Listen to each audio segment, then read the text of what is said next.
Long before the Huns terrified Europe, other horse lords already ruled the endless Eurasian steppe. They built no great cities, raised no permanent walls, and left almost no written records, yet their mounted armies crossed mountains, shattered kingdoms, and challenged the most powerful empires of the ancient world. From the vanished Cimmerians to the gold-covered Scythians and the mysterious Saka, this is the forgotten story of the warriors who mastered distance itself. Before we ride deeper into their world, take a moment to like the video and subscribe for more ancient history and forgotten mysteries. At first light, the steppe appears almost empty. A pale sky spreads over a horizon so wide that distance loses its meaning. Frost lies silver on the grass, and the wind moves without obstruction, bending whole slopes in a single direction. There are no city walls, temple towers, or paved roads announcing that power lives here, yet somewhere beyond the low ridges, thousands of animals are already moving. Sheep press together against the cold, cattle follow the scent of water.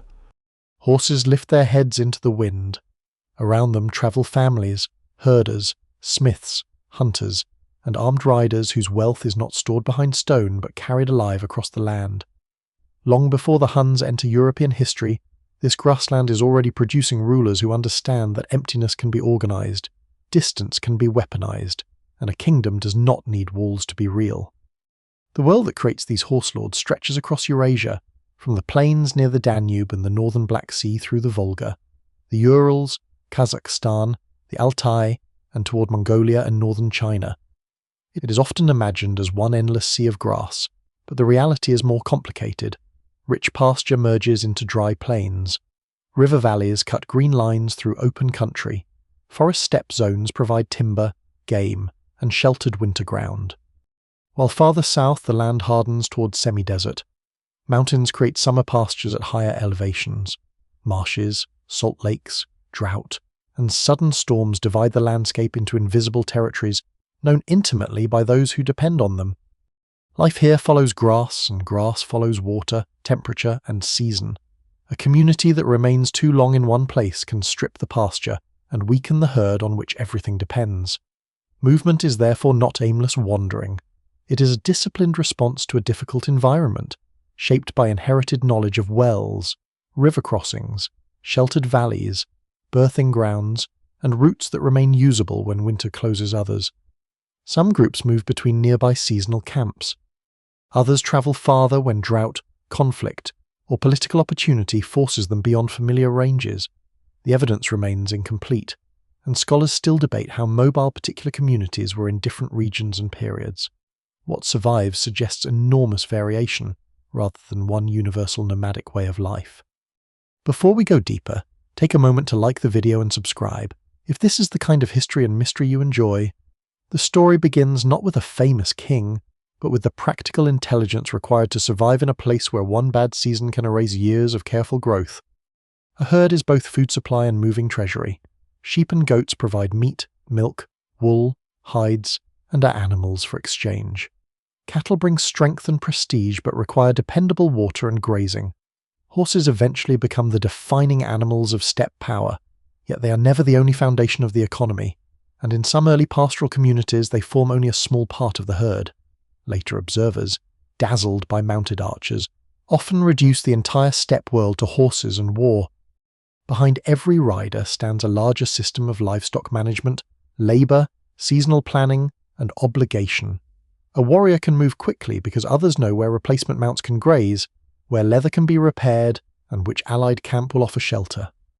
The land rewards mobility, but it punishes mistakes with remarkable efficiency. Summer drought can empty shallow streams and turn pasture brittle. Winter can be worse. Deep snow may prevent animals from reaching grass, while a crust of ice can seal the ground beneath their hooves. Horses can scrape through loose snow, but even they struggle when freezing rain creates a solid surface. A severe winter can kill enough animals to destroy a family's wealth and reduce a powerful clan to dependence.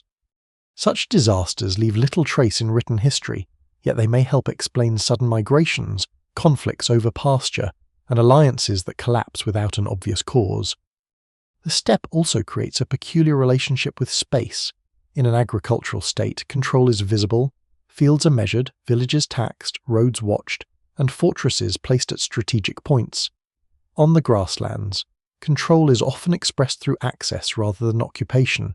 Power may mean the right to use a river valley, the ability to summon armed households, authority over a seasonal route, or the capacity to demand livestock and military service from subordinate groups. Borders shift because the resources that matter also shift. A pasture rich in spring may be useless in late summer.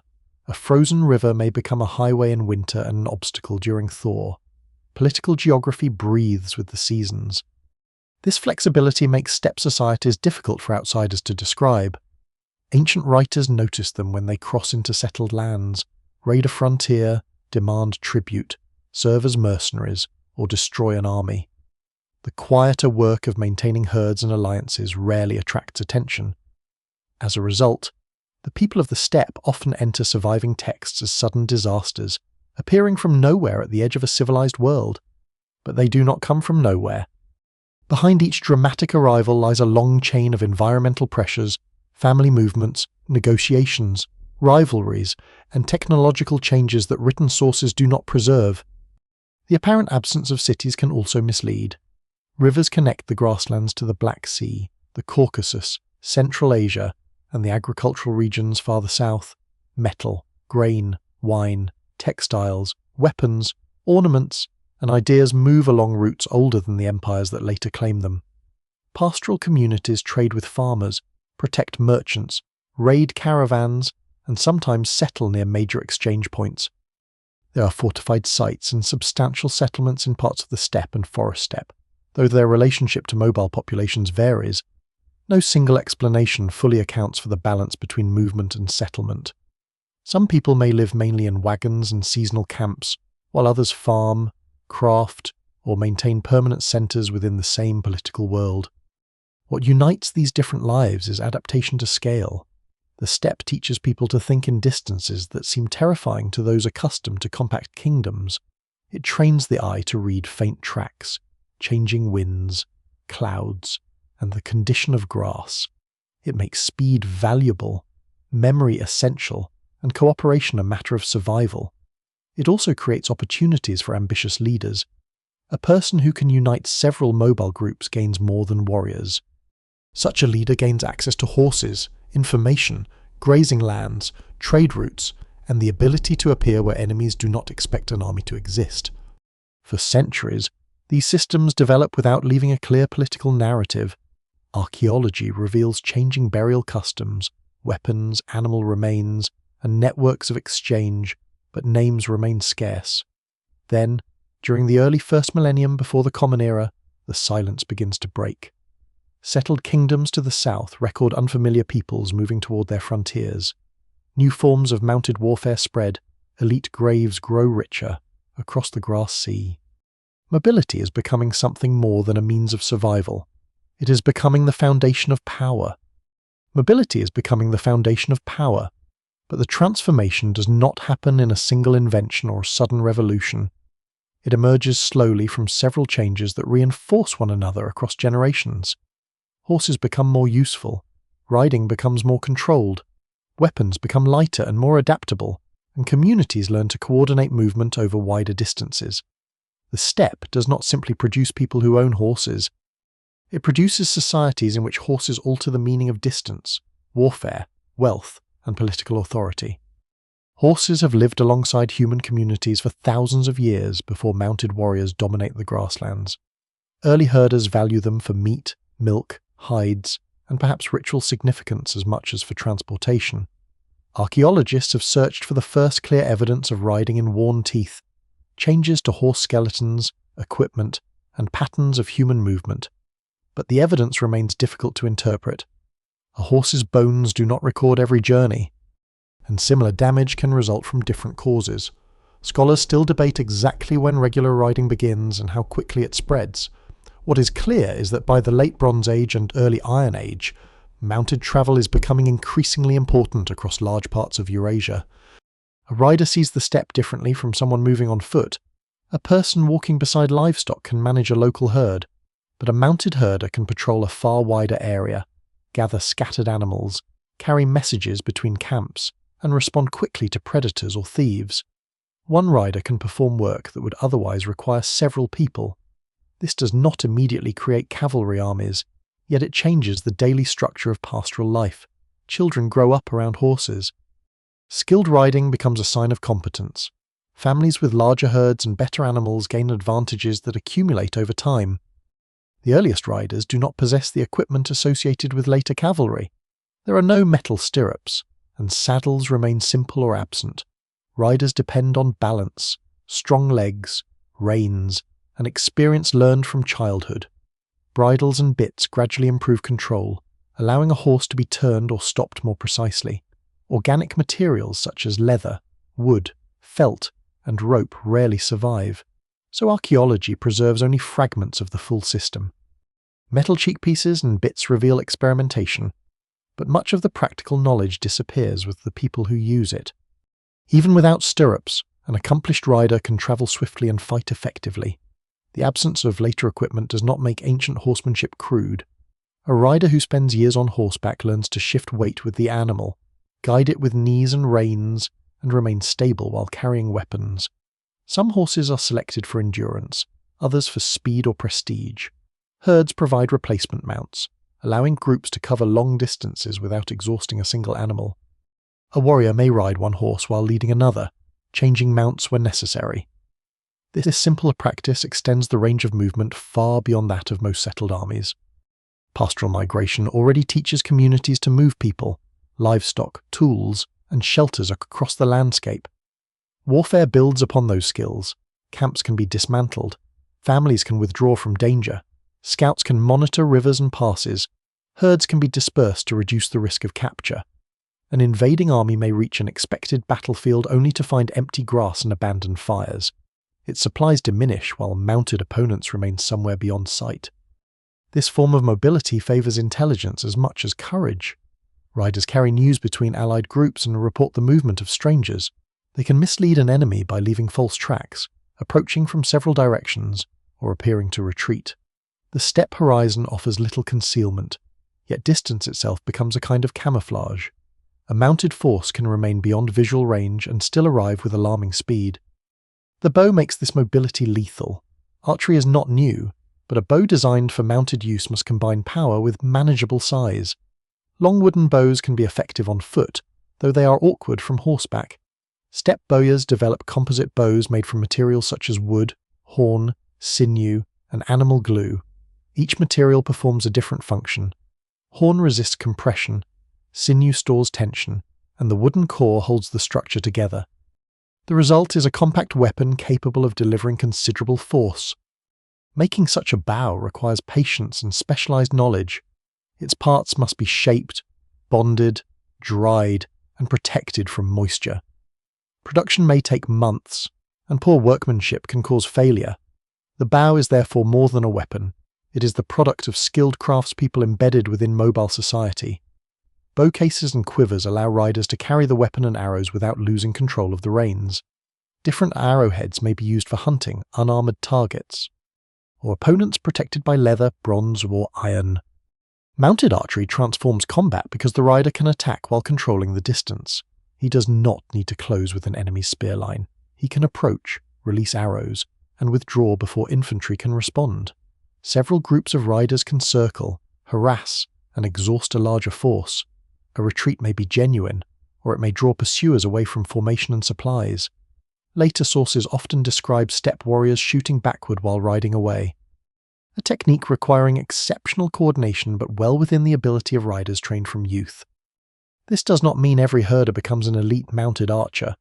Horses vary in quality, bows are expensive to make, and constant practice is necessary. Social differences become increasingly important. Wealthier families can maintain more animals, equip more followers, and provide better weapons. Leaders who distribute captured livestock or imported luxuries attract warriors and bind allies to them. The growth of mounted warfare therefore strengthens hierarchy even within communities that remain flexible and mobile. At roughly the same time, ironworking spreads across the wider region. Iron does not instantly replace bronze, nor is every iron object superior to every bronze one. Early production can be difficult, inconsistent, and labour-intensive. Yet iron ore is more widely available than the tin needed for bronze, and smiths gradually improve their techniques. Iron knives, spearheads, arrowheads, axes, and eventually swords become more common. Bronze continues to be used for ornaments, fittings, vessels, and weapons. But access to iron expands the possible scale of armament. The steppesmith occupies a strange and important position. He works with fire in a landscape where fuel can be scarce. He must carry tools or operate near settlements and wooded zones. Metal may arrive through trade, tribute, or raiding. Archaeological finds show that the mobile world is never isolated from neighbouring farmers, miners, and urban craftsmen. Technology travels in both directions. Steppe riders adopt objects from settled societies, then alter them for life on horseback. Warriors begin to carry compact combinations of weapons, bow and arrows for distance, a spear for the charge, and a short blade for close fighting. Protective equipment varies. Some wear leather or felt, while wealthy fighters possess bronze or iron scale armour sewn onto flexible backing. Horses may also receive protective coverings in later periods, though full armour remains expensive. Status becomes visible in decorated bridles, weapon fittings, belts, and clothing. A rider's appearance announces not only personal wealth, but the network of dependents and allies behind him. These developments gradually change the political scale of the steppe. A leader can now send messengers farther, gather warriors faster, and punish disobedient groups before they disperse. Raids reach deeper into neighbouring territories. Victorious bands return with animals, metals, textiles, captives, and prestige. Success attracts followers, and followers make greater success possible. Alliances that once formed for a season may harden into larger confederations under dominant clans. No single explanation fully accounts for this transformation. Climate shifts may encourage greater mobility in some regions. Population pressure may intensify competition for pasture. Trade with wealthy southern kingdoms may reward leaders able to control routes and organize raids. Improvements in riding and weaponry make distant campaigns more practical. These forces overlap, and their importance differs from one place to another. By the opening centuries of the first millennium before the Common Era, the steppe has changed. Its communities are still herders, traders, craftspeople, and families moving with the seasons, but among them now appear rulers able to project violence across extraordinary distances. Their warriors do not need roads. Their wealth can walk. Their armies can vanish into the horizon and return from another direction. Soon, settled kingdoms will begin recording the names of these people. Not because they suddenly come into existence, but because the long transformation of the grasslands has finally carried them across the frontiers of written history. The first of those names arrives through frightened reports from the south. Assyrian scribes, watching the northern frontiers of their king's world. Record-mounted peoples moving beyond the mountains. Greek poets and historians later call them the Cimmerians, placing them in the half-lit zone between memory, legend, and history. They are often introduced as the horse lords who came before the Scythians, but even that simple description hides a problem. The Cimmerians are not preserved through their own written records. Their language remains uncertain, their political structure is only dimly visible, and the archaeological cultures associated with them do not fit neatly inside the borders drawn by ancient authors. What survives in the record suggests a mobile warrior population from the northern Black Sea and Pontic Caspian steppe, but almost every detail beyond that becomes a matter of reconstruction. Their world appears to have formed during the final centuries of the Bronze Age and the beginning of the Iron Age, when older steppe societies were already changing under the pressures of mobility, warfare, and long-distance exchange. Communities north of the Caucasus buried armed elites with horses, weapons, and riding equipment. Some graves contain long swords, spearheads, bronze ornaments, and objects linked to mobile pastoral life, yet no burial announces itself as Cimmerian. Archaeologists must compare dates, locations, and material styles with the scattered references found in Assyrian and Greek sources. Scholars still debate which archaeological groups should be identified with the historical Cimmerians and whether the name referred to one people, several related populations, or a political confederation that changed over time. The uncertainty begins with their departure from the steppe. Later Greek tradition claims that the Cimmerians were driven from their homeland by the advancing Scythians. The story is dramatic. One mounted people displaces another, sending defeated riders southward through the Caucasus. There may be truth behind it. During the 8th and 7th centuries before the Common Era, new forms of weaponry and elite burial appear across the northern Black Sea region, and groups identified as Scythians become increasingly prominent. But migration is rarely a single chase across a map. Rivalry over pasture, changing alliances, internal division, climate stress, and opportunities for plunder in the wealthy south may all have contributed. No single explanation fully accounts for the movement. What is clearer is that Cimmerian forces cross or skirt the Caucasus and enter a very different political landscape. South of the mountains lie fortified kingdoms, irrigated fields, palaces, temples, and roads carrying tribute toward imperial capitals. The kingdom of Urartu controls much of the Armenian highland. Assyria dominates large parts of Mesopotamia and maintains a vast network of spies, governors, vassals, and military outposts. To the west stand the kingdoms of Anatolia. Including Phrygia and Lydia, these states possess disciplined infantry, fortified cities, and written administrations, yet they are vulnerable in ways the steppe riders understand immediately. Their fields cannot move, their storehouses can burn, their armies depend on supply routes while mounted raiders can survive by drawing food, animals, and captives from the territories they cross. Assyrian intelligence reports describe northern threats with a mixture of concern and calculation. Kings want to know whether the newcomers will attack, ally with a rival, or serve as useful mercenaries. The Cimmerians are not treated merely as a formless horde. They have leaders, military objectives, and the ability to negotiate. One ruler appears in the Assyrian record under a name often rendered as Tushpa. His forces threaten Assyrian-controlled territory in the early 7th century before the Common Era, but King Esarhaddon claims victory over them. Royal inscriptions naturally present Assyria as invincible, so the scale and completeness of that victory remain uncertain. What matters is that the Cimmerians have become significant enough to enter the official story of the empire. Defeat does not remove them. Instead, Cimmerian groups continue moving through Anatolia, exploiting the conflicts among larger states. Their arrival coincides with one of the most dramatic collapses in the region. Phrygia, whose kings are later remembered through the legendary name Midas, suffers a devastating attack. Classical tradition claims that King Midas dies after the destruction of his realm, sometimes by drinking poison. Archaeology shows that the Phrygian capital at Gordion experiences a major destruction, although the exact date and connection to the Cimmerians have been repeatedly reconsidered. The older picture of one overwhelming invasion destroying Phrygia in a single stroke may be too simple. Even so, ancient memory strongly associates the Cimmerians with the kingdom's downfall, revealing the terror their raids inspired. From central Anatolia, they turned toward Lydia and the wealthy cities of the Aegean coast. The Lydian kingdom, centered on Sardis, controls fertile land and important trade routes. Its rulers maintain close relations with Greek cities and compete for influence across western Anatolia. For mounted raiders, Sardis is a prize of extraordinary value. During the reign of the Lydian king Gyges, Cimmerian pressure becomes severe enough that Lydia seeks assistance from Assyria.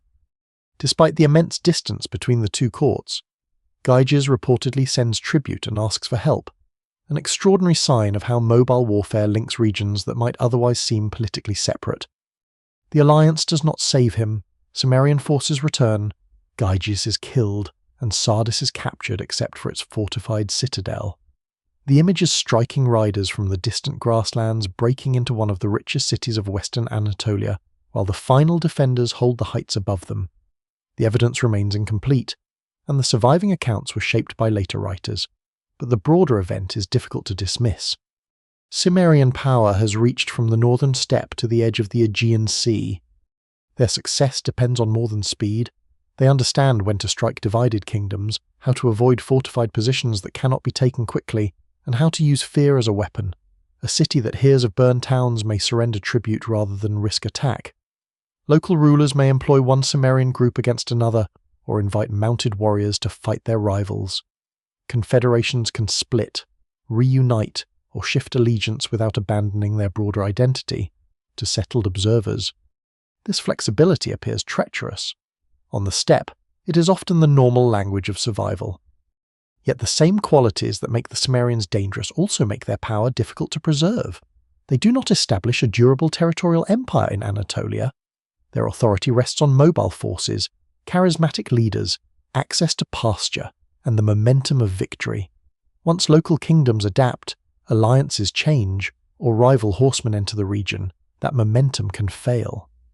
Lydia recovers under later kings. Assyria continues to manipulate northern peoples against one another. Scythian groups also move south of the Caucasus, sometimes appearing as enemies of the Cimmerians and sometimes operating in the same unstable political world. By the late 7th century before the Common Era, the Cimmerians begin to disappear from the written record. Lydian forces are credited with defeating them, and survivors may have been absorbed into other populations, returned northward, or scattered into smaller bands. Ancient sources do not describe a final extinction. Peoples rarely vanish so cleanly. Names disappear more easily than communities do. Families change allegiance, warriors join victorious confederations, and descendants become known by the labels used for new rulers. The Cimmerians leave behind no monumental capital and no royal archive explaining who they believed themselves to be. Their legacy survives instead in the pattern they reveal. A mobile society from the grasslands can cross mountains, destabilize kingdoms, reshape diplomacy, and become a force from Mesopotamia to the Aegean without constructing a conventional empire. They are the first named warning that the political centre of Eurasia does not always lie inside its cities. Beyond the northern frontier, another power is already gathering, one that will inherit the fear created by the Cimmerians and spread its name across an even larger world. That larger world belongs to the Scythians, though even the name is more complicated than it first appears. To Greek writers, Scythians are the mounted peoples who dominate the lands north of the Black Sea. Persian inscriptions use related terms for several eastern groups, often called Saka. Assyrian records preserve other names for riders appearing near the Caucasus. These labels overlap, but they are not interchangeable in every place or period. They describe a broad family of mobile societies connected by similar ways of life, weapons, artistic traditions, and probably related Iranian languages, yet divided into numerous tribes, clans, regional communities, and political alliances. The Scythian world is therefore not a nation in the modern sense. It is a vast cultural and political horizon stretching across much of Eurasia. By the 7th century before the Common Era, groups identified as Scythians are established across the Pontic-Caspian steppe. Their influence reaches from the lower Danube through the northern Black Sea grasslands and eastward beyond the Don and Volga. Related communities inhabit the forest steppe to the north, the Caucasian approaches to the south, and the open plains leading toward Central Asia. Archaeologists recognize this world through recurring combinations of objects: compact composite bows, distinctive bronze arrowheads, short swords often called akinakai, horse harness fittings, animal-style ornaments, and burial mounds containing weapons, horses, and elite goods. None of these objects alone proves that a particular grave belongs to a Scythian. Together, however, they reveal patterns of connection spreading across enormous distances. The change is not simply the arrival of a completely new population replacing everyone who lived there before. Some communities may have migrated from farther east, bringing new customs and military techniques. Others likely emerged from local populations already living in the steppe. Marriage, alliance, conquest, and imitation blur the boundaries. A successful warrior elite can spread its style faster than an entire people can move. Local leaders adopt new weapons, burial practices, and symbols because those things now represent prestige and access to powerful networks. Scholars still debate how much of the Scythian transformation reflects large-scale migration and how much reflects cultural exchange, but the evidence points toward a mixture of both. To outsiders, the Scythians appear most clearly when they move south across the Caucasus, like the Cimmerians before them. Scythian bands enter the political struggles of the ancient Near East. They raid, serve as mercenaries, negotiate with kings, and sometimes become allies of the very states they threaten. One Scythian ruler, known in later traditions as Batatua or Protothais, may have strengthened relations with Assyria through a royal marriage. His successor, often identified as Madies, becomes associated with Scythian campaigns across Western Asia. Later Greek accounts claim that Scythians dominated parts of the region for decades, although the scale and duration of this rule remain uncertain. What survives suggests not a single Scythian invasion commanded from one capital, but multiple mobile forces operating within a changing web of opportunity. Some groups fight against the Medes, others cooperate with Assyria. Scythian warriors may appear in the armies of settled rulers while separate Scythian bands raid their frontiers. This apparent contradiction is normal for a world organized through personal loyalties and confederations rather than centralized institutions. A name such as Scythian can describe cultural identity without implying obedience to one king. Their power grows from an ability to combine small groups into larger forces when circumstances demand it. Most of the time, households and clans move through familiar seasonal territories. Herds must be managed, marriages arranged, disputes settled, and obligations maintained. Yet when a strong ruler promises plunder or faces a major threat, these dispersed communities can gather rapidly. Riders arrive with their own horses, bows, food supplies, and followers. The resulting army may be difficult to sustain for long, but while united it can overwhelm opponents who mistake dispersion for weakness. The Scythian landscape itself supports this political flexibility. The great rivers flowing toward the Black Sea, the Dniester, Southern Bug, Dnieper, Don, and others form natural corridors for travel and trade. Their valleys provide pasture, fish, water, timber, and routes linking the steppe with farming communities to the north and Greek colonies along the coast. Control of a river does not require occupying every mile. It requires dominance at crossings, winter camps, markets, and places where tribute can be collected. The arrival of Greek settlers along the northern Black Sea adds a new dimension to Scythian power. From the 7th and 6th centuries before the Common Era, Greek communities established coastal towns such as Olbia, Pantikapaeum, and others around the Black Sea. These settlements are not isolated fragments of Mediterranean life surrounded by hostile emptiness.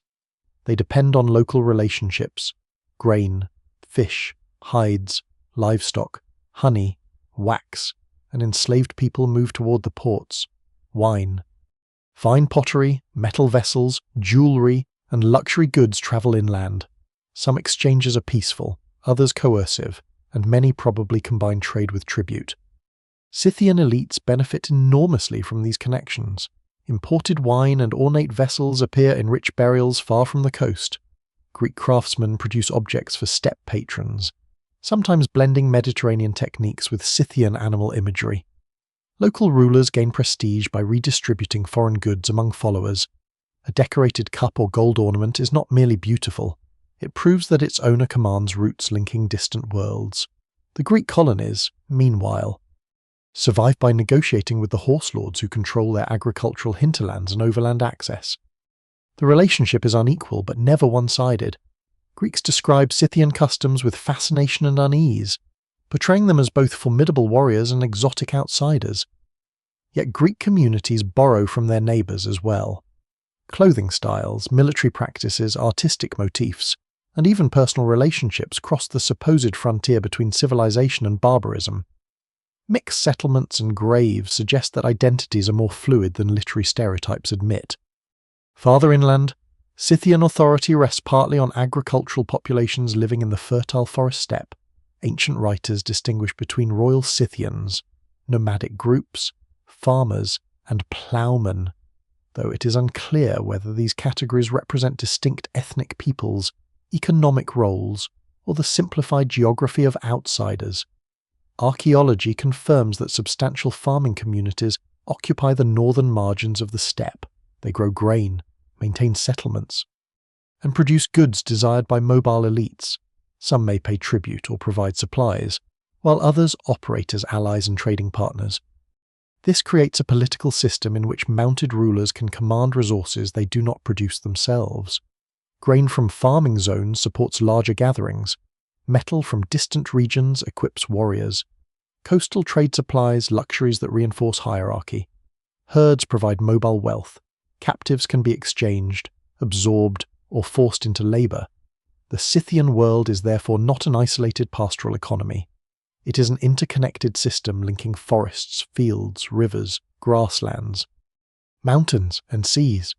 At its centre stand powerful clans often described as royal Scythians. Their precise authority is difficult to reconstruct. They may dominate other Scythian groups through tribute, warfare, marriage, and claims of sacred ancestry.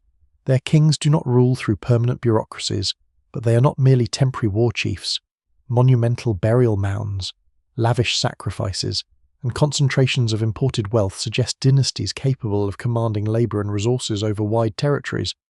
Yet unity remains fragile. A confederation can expand under a successful ruler and divide after his death. Regional elites may obey when rewards are plentiful and withdraw when they are not. Groups called Scythian by foreigners may fight one another as fiercely as they fight outsiders. No single explanation fully accounts for how authority is maintained across such distances, but fear, kinship, ritual legitimacy, and the distribution of wealth all appear essential. By the 6th century before the Common Era, the Scythians have become more than raiders appearing briefly beyond the Caucasus. They dominate the northern Black Sea steppe, shape trade between Europe and Asia, and command a political world that settled empires cannot ignore. Their realm has no fixed capital, no continuous border wall, and no archive of laws. Still, it possesses its own structure, its own centres of wealth, and its own methods of control. The grass sea that once seemed empty now holds an empire whose roads are seasonal trails, and whose power moves on 4 legs. The Scythian realm has no capital in the usual sense, yet it is not without centres. Power gathers wherever herds, rivers, markets, sacred places, and armed followers come together. A royal camp can become the heart of a kingdom for a season, then disappear into the grass before an enemy arrives. A river crossing can matter more than a palace. A burial ground can carry more political meaning than a city wall. To understand how the Scythians rule, it is necessary to abandon the settled world's instinct to look for government in stone. Their empire is built from access. A ruler who controls the best winter pastures controls survival. A clan that dominates a river corridor can tax trade, block movement, or allow allied groups to pass. A powerful confederation can demand animals, warriors, grain, or luxury goods from communities within its reach. These obligations may not be recorded on clay tablets, but they are enforced through memory, reputation, and the credible threat of mounted violence. The geography of power changes with the seasons. In spring, families move toward fresh pasture. In summer, herds spread across wider ranges. Autumn becomes a time of gathering, exchange, and preparation. Winter forces people toward protected valleys, riverbanks, and lower ground where animals can still feed. Political meetings, marriages, judgments, and military planning may follow these cycles. A leader who ignores them cannot rule for long, because even the strongest warrior depends on the condition of the herds beneath his authority. This seasonal rhythm creates a state that contracts and expands. During peaceful months, subordinate groups may appear almost independent.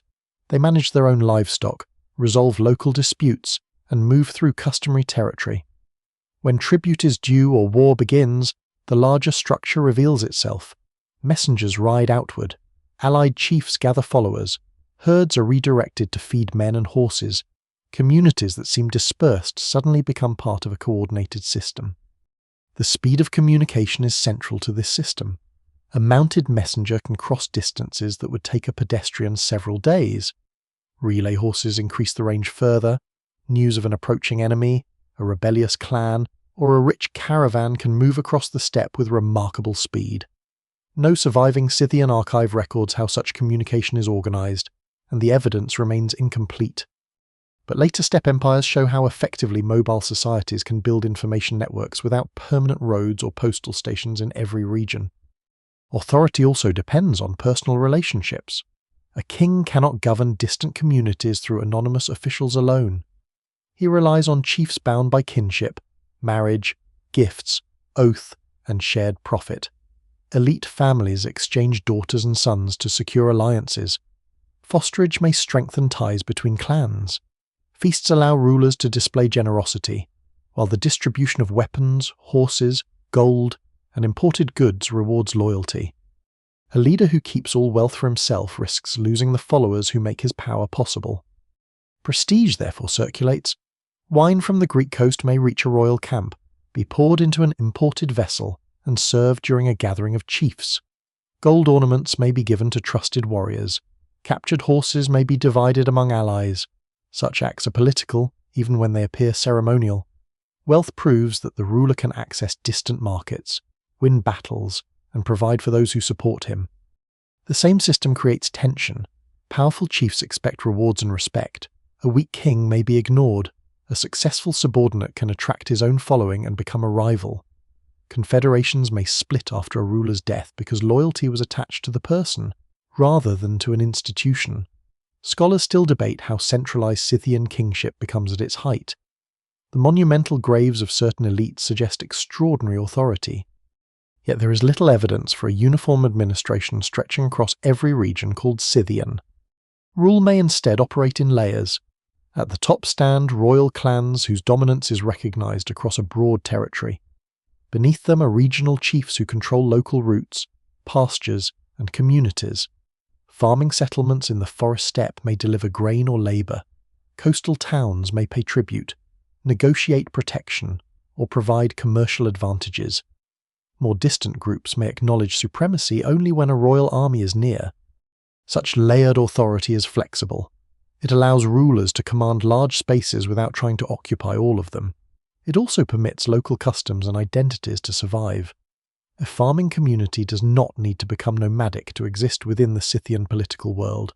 A Greek town does not need to abandon its language or temples. What matters is that these communities recognize the balance of power and provide what dominant groups demand. Tribute can take many forms. Livestock is the most obvious because it moves with the collectors and supports mobile armies. Grain is valuable near settlements and ports.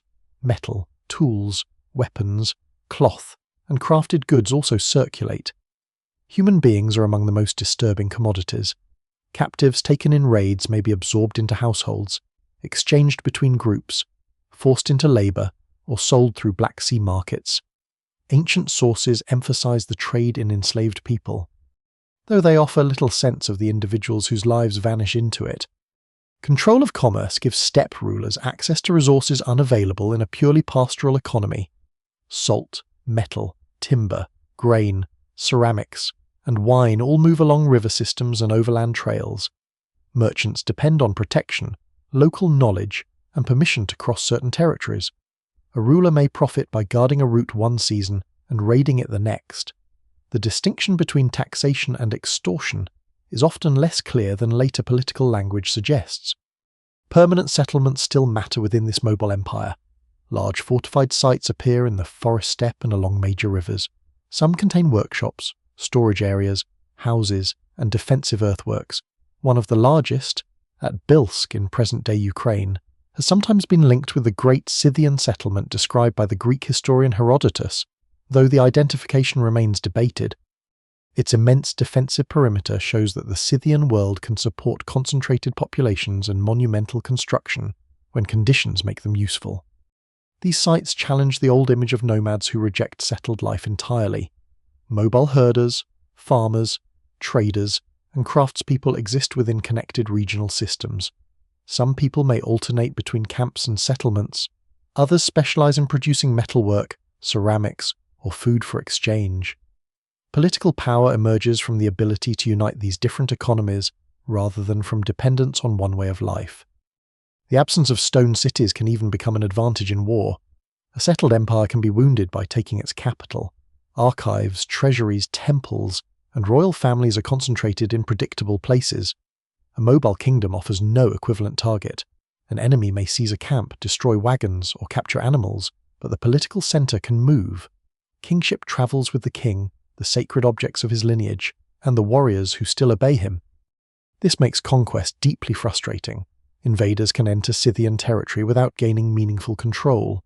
They may march for weeks across apparently open land while finding no decisive battle, no capital to besiege, and no storehouses to seize. Wells can be fouled, forage removed, and herds driven beyond reach. The farther an army advances, the more its supply lines stretch behind it. The grassland that sustains mobile communities can starve a force unable to disperse. Yet the system is not invulnerable. Its strength depends on mobility, and mobility depends on animals. Capture enough herds, block access to winter pasture, or sever a confederation's alliances, and power can collapse quickly. A ruler without followers is merely a wealthy fugitive. A royal lineage can dominate for generations and still disappear when rivals control the routes that once fed it. For now, however, the system works. Scythian kings command territory without mapping it, collect wealth without maintaining a large bureaucracy, and force settled powers to negotiate with an empire that seems to have no fixed location. Its borders are written in movement, obligation, and fear. Those borders become most visible when armed riders gather, string their composite bows, and transform political authority into violence. When Scythian authority becomes violence, it rarely takes the form expected by the armies of settled kingdoms. There may be no dense wall of infantry advancing beneath standards, no slow approach toward a chosen field, and no obvious moment when battle formally begins. Instead, riders appear at the edge of vision, too distant to count and too mobile to pin down. They spread across the horizon, testing the enemy's formation, measuring its speed, and searching for weakness. A few arrows fall. Then the riders withdraw. Another group appears from a different direction. Dust hangs over the grass, horses turn sharply, and the army facing them begins to realize that the Scythians are not trying to win quickly. They're trying to control the distance until the enemy becomes exhausted, divided, and afraid. The composite bow is the center of this method. Short enough to use from horseback, yet powerful enough to penetrate flesh, leather, and some forms of armor.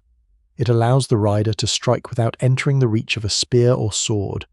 Its construction demands careful craftsmanship. Wood forms the core, horn strengthens the side compressed when the bow is drawn, and sinew reinforces the side under tension. Animal glue binds the layers together, while a protective covering helps shield the weapon from moisture. A well-made bow is compact, resilient, and capable of storing far more energy than its size suggests. Such weapons are difficult to manufacture and sensitive to damp conditions. They must be maintained, protected, and trusted. Their existence reveals a society that supports specialists, preserves technical knowledge, and values patience as much as speed. The famous mounted archer depends upon bowyers, leather workers, metal workers, horse breeders, and the people who prepare food and supplies. What appears in battle as individual skill is actually the visible edge of a larger economy. Arrows are carried in specialized containers that often hold both the bow and its ammunition. Scythian quivers can contain dozens of shafts fitted with bronze or iron heads. Many arrowheads have 3 projecting blades, producing wounds that are difficult to treat and difficult to remove. Others are narrow and designed for penetration. Variations may reflect different targets, regional traditions, or changes through time. Archaeologists recover these points in enormous numbers from settlements. Graves and battle sites, small pieces of metal that survive long after the wooden shafts have disappeared. A rider cannot simply climb onto a horse and use such a weapon effectively. Mounted archery requires years of practice. The archer must guide the animal while controlling the bow, drawing the string, selecting a target, and releasing at the correct moment. The horse is moving beneath him, the target may be moving as well, and the rider must remain aware of allies nearby. Even a slight loss of balance can spoil the shot or throw the rider to the ground. Ancient steppe societies make this ability possible by placing children around horses from an early age. Riding becomes less a specialized military lesson than an extension of ordinary life. The Scythian saddle is far simpler than later cavalry equipment, but it offers more support than a bare-backed seat. Padded leather and felt distribute the rider's weight, while raised elements help stabilize the hips. There are no stirrups in the familiar medieval form. Riders rely on balance, gripping with the legs, and the structure of the saddle itself. Modern assumptions sometimes treat cavalry without stirrups as ineffective, yet centuries of steppe warfare prove otherwise. A trained rider can shoot, thrust a spear, and maneuver at speed without them. The horses themselves are generally smaller than many modern riding breeds. They are compact, hardy, and adapted to long movement across difficult terrain.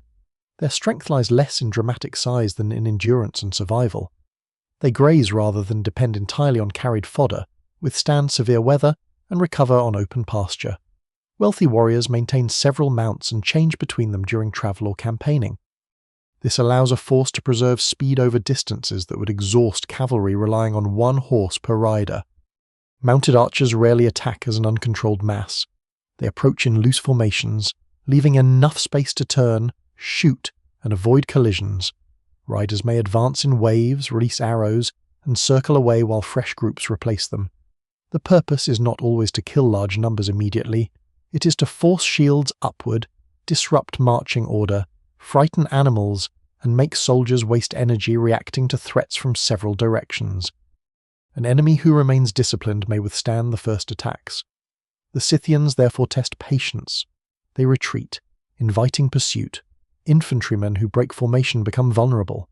Cavalry that follows too aggressively may find itself separated from support, surrounded, and attacked from all sides. The apparent flight can transform into a sudden counterattack once pursuers are tired or disorganized. Later steppe armies have become famous for this feigned retreat.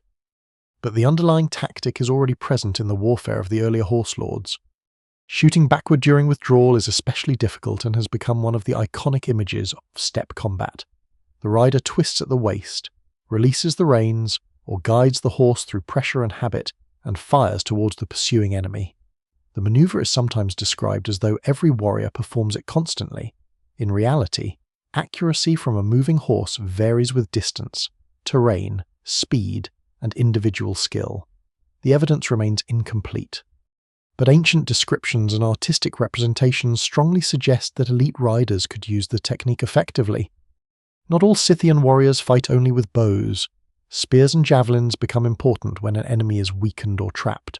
Some riders carry long thrusting weapons for close attack, while others use shorter spears that can be thrown.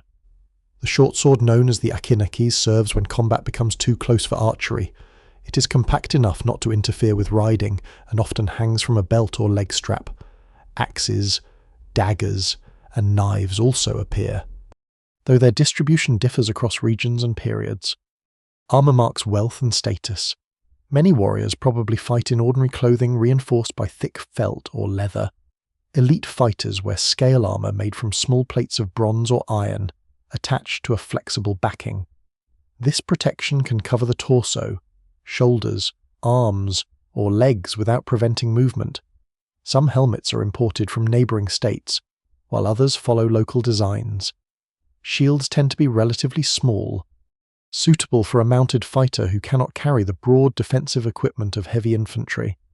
In some graves, horse armor and elaborate harness fittings suggest that important animals are protected and displayed almost as carefully as their riders. Decorative plaques cover bridles and breast straps. Animal figures in gold, bronze, bone, and wood transform the horse into a moving statement of rank. A richly equipped mount is not merely transportation. It announces the rider's place within the political order and may carry religious meaning connected to the power of the animal itself. The Scythians also fight on foot when circumstances require it. Fortified settlements, river crossings, rough ground, and defensive positions cannot always be handled from horseback. Ancient stereotypes exaggerate the separation between mounted nomads and infantry. Some warriors dismount, while farming populations within the wider Scythian world may provide foot soldiers. No single explanation fully accounts for the composition of every army. And a force gathered from several allied peoples may include many different styles of fighting. Their greatest advantage remains strategic rather than purely tactical. They choose when to engage. They can abandon territory temporarily without surrendering their political existence. They can disperse when threatened and reunite when opportunity returns. Scouts move far ahead, watching roads, wells, and river crossings. Small parties attack supply wagons, stragglers, and messengers. An enemy may win every direct skirmish and still lose the campaign because it cannot force a decisive battle. The weaknesses of this system are real. Mounted archers need open ground, dense forests, steep mountains, marshes, and fortified cities reduce their freedom. Composite bows suffer in prolonged wet weather if not carefully protected. Horses require pasture and water, and large gatherings can exhaust local resources. A force rich in mobility may lack the equipment for lengthy sieges. When trapped, surprised, or deprived of grazing, steppe warriors can be defeated as decisively as any army. Yet on the open grasslands, they control the terms of war. Settled commanders see riders who refuse to stand still and mistake caution for cowardice. They advance, hoping to force battle, while the Scythians withdraw just far enough to remain dangerous. Days pass. Supplies diminish. Men sleep badly beneath constant threat. Horses weaken. Formation gives way to frustration. Then, when the invading army is stretched thin and far from safety. The horizon that seemed empty fills with riders once more. The riders who fill the horizon are only the most visible part of the Scythian world. Behind them moves a society that must feed children, repair wagons, preserve milk, treat injured animals, spin wool, settle disputes, arrange marriages, and survive winters capable of killing entire herds. Warfare creates the reputation of the horse lords, but ordinary labour keeps their kingdoms alive. Without the camps that follow seasonal pasture, the mounted army cannot exist for more than a few days. A moving community is not a random column wandering across open land. Its route is shaped by water, grazing, weather, inherited agreements, and the condition of its animals. Scouts may ride ahead to examine pasture or confirm that a river crossing remains usable. Herds are separated according to species and need. Sheep and goats can graze close to the ground. Cattle require more water, and horses can travel farther but must not be exhausted before migration or war. Young animals, pregnant females, and sick livestock slow the movement. A wealthy household may own hundreds or even thousands of animals, but wealth brings constant responsibility. Every birth, injury, theft, and disappearance matters. The wagon is one of the central objects of this mobile life. Greek observers describe Scythian families living in covered wagons drawn by oxen, and archaeological evidence confirms the importance of wheeled transport across the steppe. Wagons carry felt coverings, wooden containers, cooking vessels, clothing, tools, bedding, and the possessions that cannot be placed on horseback. Some may function as moving homes, especially for women, children, and older people during long journeys. Others transport supplies or sacred objects belonging to a clan. Constructing and maintaining a wagon requires skills not usually associated with the stereotype of the wandering warrior. Wood must be selected, shaped, joined, and repaired. Axles break, wheels split, and leather lashings loosen. Timber is not abundant across every part of the grasslands, so mobile groups depend on river valleys, forest margins, trade, or settled craftspeople. A broken wagon far from usable wood can become a serious crisis. The steppe may seem empty, but survival depends on knowing precisely where necessary materials can be found. Camps vary according to season and circumstance. A short stop may leave only hearths, animal dung, discarded bones, and faint marks where wagons stood. A winter camp can remain occupied for months and may include stronger shelters, storage pits, corrals, and work areas. Felt, made by compressing wool with moisture and repeated pressure, provides insulation against wind and cold. It can cover tents, line wagons, protect saddles, and serve as bedding or clothing. The material is light enough to move yet remarkably effective, one reason it becomes essential across the pastoral world of Eurasia. Inside these shelters, smoke, wool, leather, milk, and animal fat create the familiar smells of home. Fires provide warmth and allow food to be cooked, but fuel can be scarce. Dried dung becomes valuable in treeless regions, gathered and stored for later use. A family that fails to prepare enough fuel before winter may possess plenty of animals and still struggle to remain warm. Such details rarely appear in heroic accounts, although they determine whether a household survives until spring. Food comes mainly from animals but is more varied than a simple diet of roasted meat. Milk can be consumed fresh or transformed into products that last longer. Fermented mare's milk is particularly associated with steppe societies, though the exact preparation methods used by ancient Scythians cannot always be reconstructed. Sheep, goats, and cattle provide other dairy products. Meat may be boiled, roasted, dried, or preserved. Grain enters the diet through exchange with farming communities and can be cooked into porridge or bread. Ancient writers describe Scythians cooking meat in animal stomachs, or boiling it in large containers when ordinary pots are unavailable. One method reportedly uses the animal's own bones as fuel beneath a suspended hide filled with water and meat. The account may simplify or exoticize practical behaviour, but it reflects the ingenuity required in environments where wood and pottery cannot always be carried in quantity. A slaughtered animal supplies food, hide, containers, sinew, bone tools, and fuel, leaving little that cannot be used. Clothing protects against wind, dust, and sudden cold. Trousers, long-sleeved tunics, boots, belts, cloaks, and pointed or rounded headgear are better suited to riding than the loose garments common in many Mediterranean substitutes. Wool, leather, felt, fur, and linen all appear. Bright dyes and complex patterns survive in exceptional frozen burials farther east, suggesting that steppe clothing could be far more colourful and elaborate than weathered metal objects alone imply. Women play central roles in this economy. They process milk, prepare food, manage shelters, make textiles, care for children, and often oversee animals when men are absent on distant campaigns. Some women ride, hunt, and carry weapons, while others hold authority through family position, wealth, or ritual status. The division of labour is unlikely to have been identical across the enormous Scythian world. Scholars still debate how responsibilities differed by region, class, age, and circumstance. But the idea that mobile society consists only of male warriors is clearly false. Children grow up inside the movements of the camp. They learn which animals belong to their household, how to approach a nervous horse, and how to recognise the signs of changing weather. Riding may begin young, first under supervision and later as part of daily labour. Childhood is not separated from survival skills. Even simple tasks such as collecting fuel, watching lambs, carrying water, or gathering edible plants contribute to the household. Older people preserve another form of wealth memory: seasonal roots, kinship obligations, old disputes, burial places, and alliances may exist mainly through oral knowledge. A leader needs people who remember which valley belongs to which clan, who married into a neighbouring group, and why two families must never camp beside one another. In a society without written contracts, memory carries political force. Songs, genealogies, ritual formulas, and stories help transmit identity across generations. Craftspeople move within this world as well. Smiths repair knives, arrowheads, harness fittings, and tools. Leatherworkers make boots, containers, bow cases, and horse equipment. Woodworkers shape cups, combs, wagons, and weapon parts. Women and men produce textiles, embroidery, felt, and decorative objects.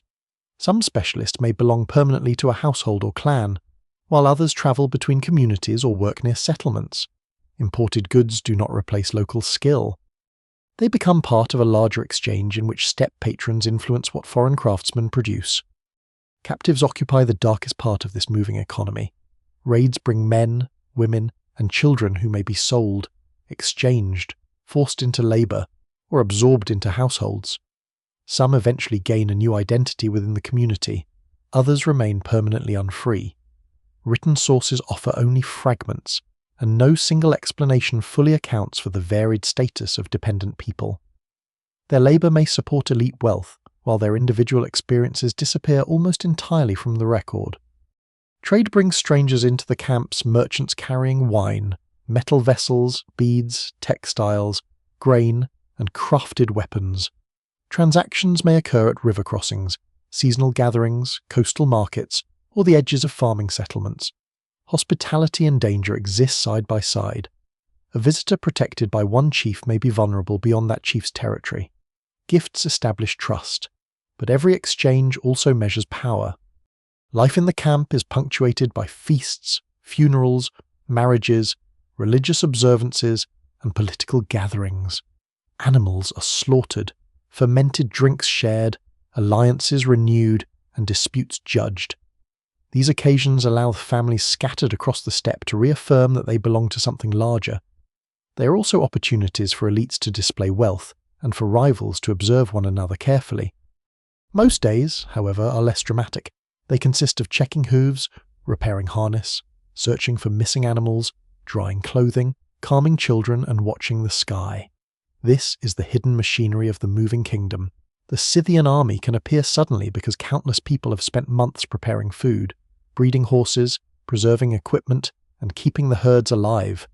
Its warriors return from raids to a world of wagons and smoke, where political power is measured not only in gold or conquered enemies, but in the quiet sound of animals surviving another night on the grass. The quiet sound of animals surviving another night on the grass eventually gives way to a different silence, one preserved beneath the burial mounds that rise across the steppe. From a distance, these kurgans appear as low hills interrupting an otherwise level horizon. Some are modest, barely distinguishable from natural ground. Others dominate the landscape, built from enormous quantities of earth, timber, stone, and labour. They are tombs, but they are also political monuments. Statements that a ruler's authority continues after death and that certain bloodlines claim the land even while their descendants remain mobile. A great Scythian burial does not begin with a simple grave. Workers cut a deep shaft or excavate a broad pit, sometimes extending side chambers beneath the mound. Timber is brought from river valleys or distant wooded regions and assembled into a chamber strong enough to support the weight above it. Floors may be covered with felt, bark, mats, or textiles. The dead are dressed, armed, and surrounded by objects chosen to express rank, identity, and expectation of an afterlife. Once the burial is sealed, earth is piled over it until the chamber disappears beneath a man-made hill visible for generations. The labour involved can be immense. Thousands of baskets of soil must be moved, trees must be felled, transported, and shaped. Animals are gathered for sacrifice. Food is prepared for mourners, and guards may protect the site while construction continues. Such work reveals the reach of elite authority. A ruler capable of commanding this effort does not govern only through personal courage. He or she can mobilize households, subordinate chiefs, craftspeople, servants, and captives on a scale approaching the public works of settled kingdoms. Ancient descriptions of royal Scythian funerals are violent and elaborate. Herodotus claims that a dead king is carried through different territories so that communities can mourn him, after which the body is buried with attendants, horses, weapons, vessels, and valuable possessions. He also describes later sacrifices around the mound, including horses and young retainers arranged as if riding in eternal service. The account may contain exaggeration, misunderstanding, or details drawn from a limited region. Yet archaeology confirms that elite burials can include sacrificed horses, human remains, wagons, weapons, and lavish grave goods. The written story is not reliable in every detail, but it reflects real funerary traditions designed to transform death into a public demonstration of power. Horses are among the most important offerings. Some tombs contain only a few, others preserve dozens. They may be placed in separate chambers, laid in rows, or buried with decorated bridles and harness equipment. These animals are not anonymous livestock. They are selected, adorned, and killed as companions, symbols of rank, and perhaps guides into another world. Their presence reveals the emotional and sacred importance of the horse beyond its practical role in herding and war. The treatment of the human body varies. Some individuals are buried extended on their backs, while others are placed in different positions according to local custom. Bodies may be accompanied by gold ornaments, weapons, mirrors, vessels, food, and personal equipment. Men are often buried with bows, swords, and spears. But armed women also appear. Children in elite graves may receive costly objects they could not have earned through personal achievement, showing that status can be inherited from birth. Many tombs were robbed in antiquity. Grave thieves understood that the largest mounds concealed gold, weapons, and imported luxury goods. They cut shafts through the earth or followed the original entrance, leaving broken chambers and scattered bones behind. Some may have operated only years after a burial, when knowledge of the tomb's layout still survived. Others arrived centuries later. The scale of looting means that archaeology often studies what robbers rejected rather than what mourners originally placed inside. Even damaged graves can reveal extraordinary detail. Fragments of wood show how chambers were constructed. Animal bones identify sacrificial practices and diet. Pollen, seeds, and soil preserve traces of plants used in rituals. Human remains reveal age, injuries, disease, and sometimes kinship. Wear on bones can indicate habitual riding. Arrow wounds or sword cuts may show how an individual died, though burial with weapons does not prove that every person was killed in battle. In the colder eastern regions of the wider Scythian world, some tombs preserve far more. Water seeps into the chamber, freezes, and creates blocks of ice that protect organic material for more than 2,000 years. In the Altai Mountains, the burials associated with the Paseric culture have yielded felt hangings, wooden furniture, leather equipment, food, textiles, tattooed skin, and complete horses with elaborate masks. These communities are not identical to the Scythians north of the Black Sea, but they belong to the broader family of early Iron Age steppe cultures connected through similar artistic and funerary traditions. The preserved bodies are among the most haunting discoveries. Skin survives on some individuals, carrying dark tattoos of deer, predators, and fantastic animals with twisting bodies and exaggerated antlers. Hair remains braided or carefully arranged. Clothing retains colour. One woman, often called the Siberian Ice Maiden, was buried with rich garments, horses, and objects indicating elevated status. Popular accounts sometimes assign her a definite role as princess, priestess, or healer. But the evidence does not support certainty.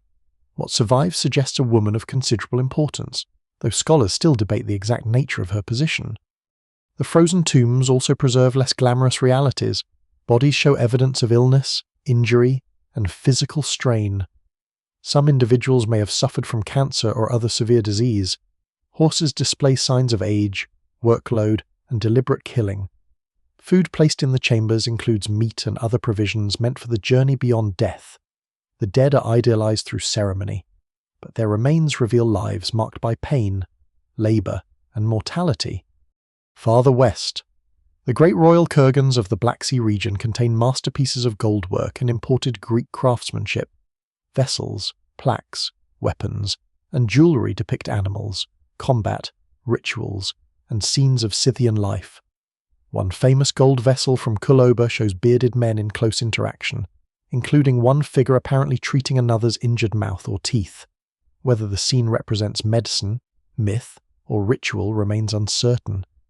But it offers a rare image of steppe people portrayed as individuals rather than faceless riders. At Chertomlik, Soloka, and other major mounds, archaeologists uncover complex chambers containing rulers, attendants, horses, weapons, and luxury goods. The arrangements suggest careful hierarchy even within death. A principal burial occupies the most important space.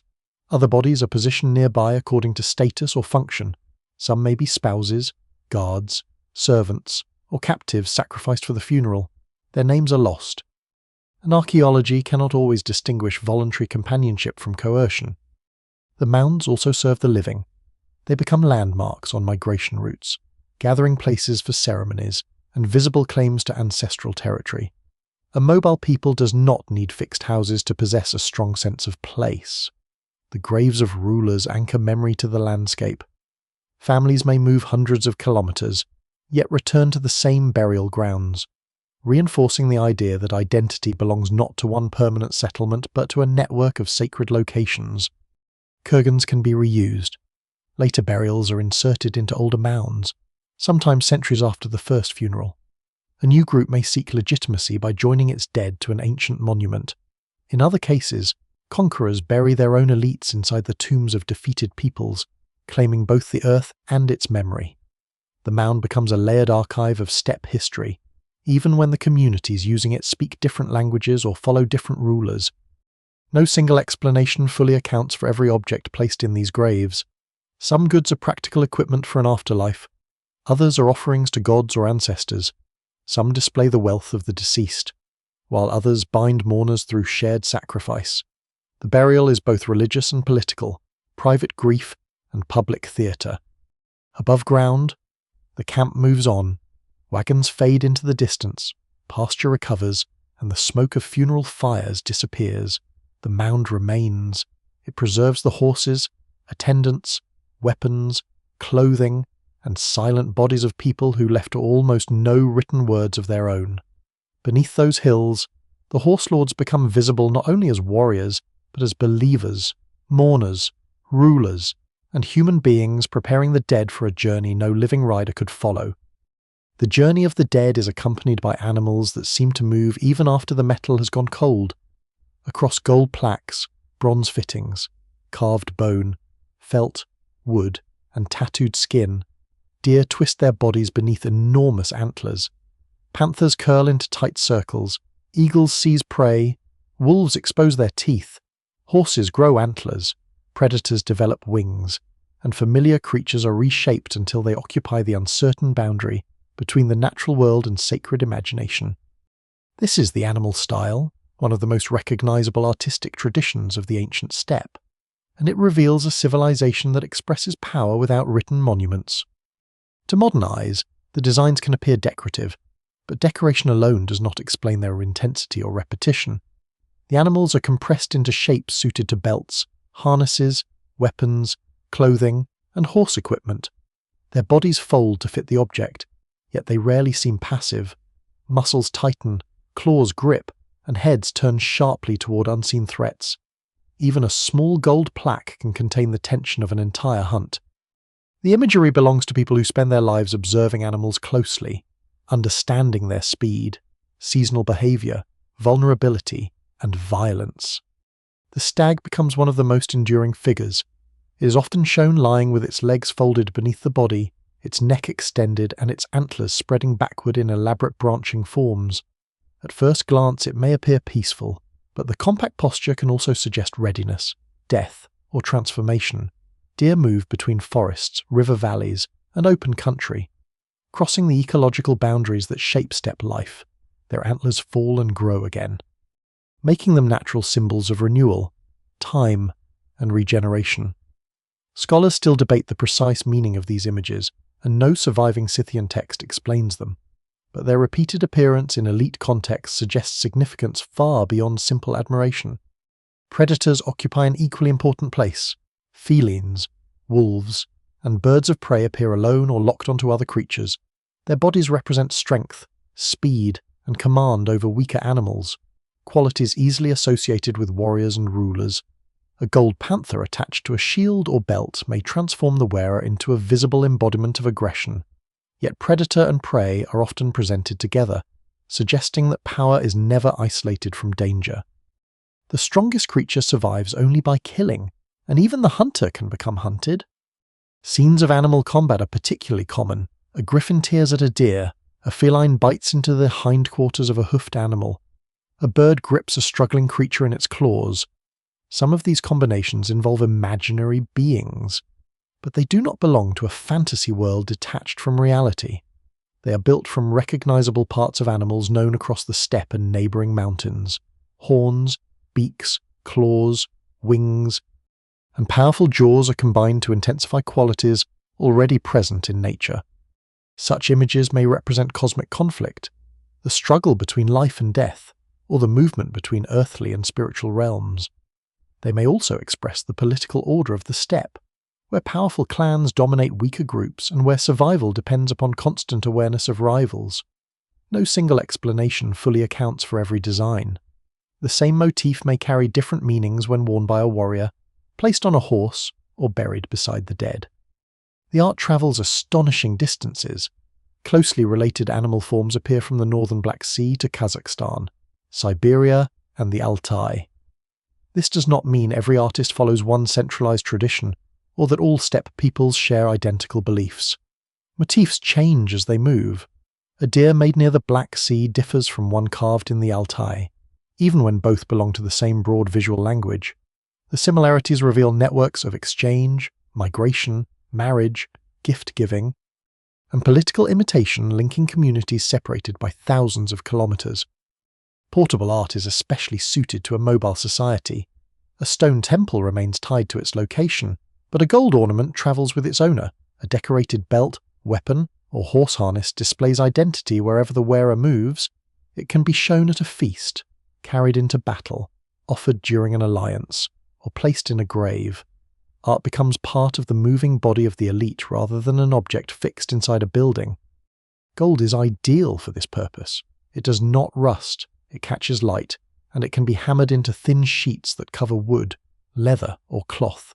Steppe rulers acquire it through trade, tribute, mining regions, and raids. Some ornaments are made by local craftspeople familiar with traditional motifs. Others are produced by Greek or Near Eastern artisans working for Scythian patrons. The results often combine different artistic worlds so completely that it becomes difficult to separate foreign technique from steppe design. Greek craftsmen along the Black Sea create vessels, jewellery, and weapon fittings for wealthy Scythian customers.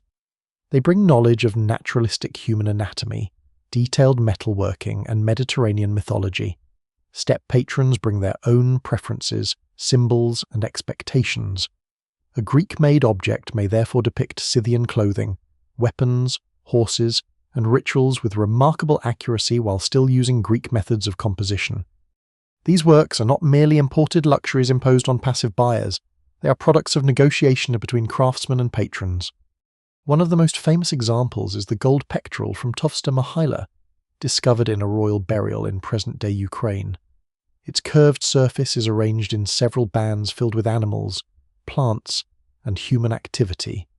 At the centre, two bearded men hold a piece of fleece or leather between them. Nearby are horses, cattle, sheep, and scenes of domestic life. Below them, predators attack prey, while lower bands contain fantastic creatures. The meaning remains uncertain. Some interpretations see a vision of cosmic order, with human society above and violent natural forces below.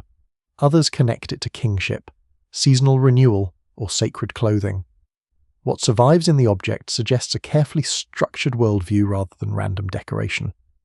The contrast between domestic peace and animal violence is important. Scythian art does not show only battle.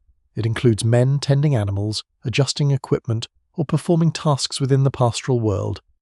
These scenes remind the viewer that elite identity depends on the herds and households described earlier. The ruler wearing the pectoral is linked not only to predators and mythical power, but also to livestock, labour, and the maintenance of order. Animal imagery appears on horses as well as people. Bridle plaques, cheek pieces, saddle coverings, and forehead ornaments turn a living horse into a moving artistic display. In the frozen Persiatic tombs, some sacrificed horses wear elaborate masks with tall horns or antler-like extensions. The transformation may connect them to deer or supernatural beings, preparing them to carry the dead beyond the human world. It may also magnify the prestige of the owner during ceremonies before burial. The placement of these images matters. A predator on a sword scabbard gives the weapon an identity. A deer on a shield may protect the warrior or invoke speed. Gold plaques sewn onto clothing surround the body with repeated symbols. Tattoos place the imagery directly onto skin, making it impossible to separate the person from the animal forms. The body itself becomes part of the artistic landscape. These designs also communicate across language barriers. A Greek merchant, Persian envoy, or rival steppe chief may not understand every local ritual, but all can recognize costly materials, skilled workmanship, and symbols associated with powerful families. Animal style becomes a visual language of status across Eurasia. Its spread may indicate not only shared beliefs, but participation in an elite political world where certain images announce legitimacy. Yet this art is not limited to kings. Simpler bronze and bone objects carry related motifs into less wealthy graves and ordinary equipment. The quality and material differ, but the visual language extends beyond the highest aristocracy. This suggests that animal imagery helps define broader cultural identity, not merely royal taste. Centuries later, similar forms continue to appear among Sarmatians, peoples of the Altai, and other mobile societies. The motifs change, merge with foreign traditions, and sometimes lose their original meaning, but the idea survives. Power can be carried, worn, and set in motion. The Scythians leave no long inscription explaining their universe. Instead, they leave a golden bestiary in which every antler, claw, and twisted body preserves a fragment of how the horse lords imagined life, death, hierarchy, and the dangerous order of the world around them. The gold animals, decorated weapons, and sacrificed horses of the great Kurgans reveal more than wealth. They expose a society divided by rank, obligation, and inherited privilege. The Scythian world may move through open country without palace walls or tax offices, but it is not socially flat. Some people command the labour of hundreds, while others disappear into graves without ornaments or names.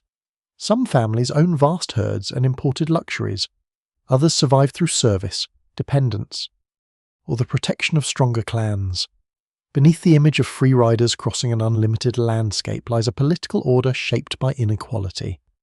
The largest burial mounds make that inequality impossible to ignore. A royal tomb can require timber hauled across long distances, deep chambers cut into the earth, scores of animals slaughtered, and precious objects gathered from workshops around the Black Sea and beyond. Such a funeral consumes resources that no ordinary household could control. It also requires obedience.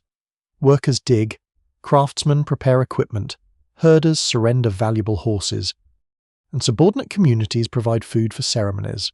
The mound is therefore a record of concentrated power even when the ruler's name has vanished. Smaller graves form a very different landscape. Many contain only a body, a knife, a few arrows, a simple vessel, or no surviving goods at all. Preservation and ancient robbery complicate comparisons, and burial customs vary from region to region. But the contrast remains clear. Wealth is distributed unevenly. The horse lords are not a single class of mounted aristocrats. They include rulers, elite warriors, ordinary herders, farmers, craftspeople, dependents, captives, and enslaved labourers whose experiences rarely enter ancient descriptions. At the top stand dynasties often described as royal Scythians. Their authority appears to pass through powerful families rather than being awarded temporarily to the most skilled fighter. Children buried with gold ornaments, fine clothing, and sacrificed animals demonstrate that status can be inherited before adulthood. A young person does not need to win battles to receive an elite funeral. Birth alone can place someone inside the political household of a ruling clan. Genealogy matters because it establishes the right to command. In societies where law is preserved orally and political agreements are personal, descent provides a stable claim to authority. A ruler can present himself as the heir of remembered ancestors, the guardian of sacred traditions, and the legitimate distributor of pasture and tribute. Stories of origin bind followers to a dynasty and distinguish the ruling lineage from rival families. Later Greek accounts preserve Scythian legends involving divine ancestors, sacred objects falling from the sky, and brothers competing for kingship. These stories were filtered through outsiders and cannot be read as direct transcripts of Scythian belief. Yet they suggest that political authority was connected to sacred ancestry as well as military strength. Kingship also depends on ritual. Certain objects may symbolize the fortune of the people or the legitimacy of the royal house. Herodotus describes sacred gold guarded by special attendants and honored through ceremonies, although scholars still debate how accurately he understood what he heard. What survives in the archaeological record suggests that weapons, vessels, horses, fire, and ancestral burial places could all carry political meaning. A king who controls ritual does more than lead warriors. He claims to maintain the relationship between the living community, the dead, and the forces governing the landscape. Yet a royal clan cannot rule alone.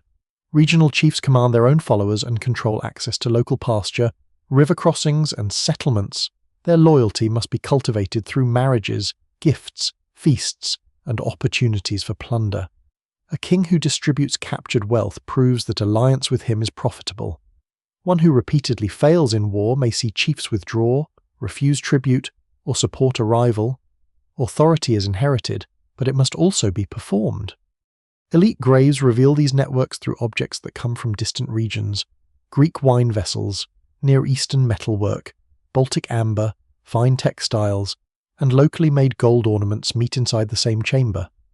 Their presence shows that high-ranking families are connected to trade routes stretching far beyond their seasonal territory. Imported goods become tools of politics. A ruler can reward a chief with a decorated cup, a valuable horse, or a weapon whose foreign workmanship marks it as exceptional. The gift creates obligation while reminding everyone who controls access to distant wealth. Feasting strengthens this hierarchy. Large cauldrons, drinking vessels, animal bones, and serving equipment appear in elite contexts. Shared meals allow alliances to be renewed and social positions displayed. The ruler provides meat and drink, but generosity is not equality. Seating, serving order, the quality of vessels, and proximity to the host may all reflect rank. A feast temporarily unites the confederation while making its internal divisions visible. Weapons also signal status. The possession of a bow does not automatically make someone a member of the highest elite, but richly decorated swords, gold-covered scabbards, armor, and elaborate horse harness belong to individuals with exceptional resources. Some graves contain several weapon sets, perhaps representing personal equipment, ceremonial gifts, or the arms of attendants. The precise meaning remains uncertain. What is clear is that warfare offers a path to prestige while remaining embedded within inherited hierarchy. Successful warriors can rise. A fighter who captures horses, protects a chief, or distinguishes himself during a campaign may gain gifts, followers, and marriage connections. Mobile societies require competence, and an incapable aristocrat cannot rely forever on ancestry alone. Yet upward movement does not erase inequality. Wealth makes further success easier. A rich household maintains more mounts, better armor, skilled servants, and wider political connections. Victory accumulates around those already positioned to benefit from it. Women within elite families can hold considerable authority. Their status may come through descent, marriage, wealth, ritual responsibility, or control over households and dependents.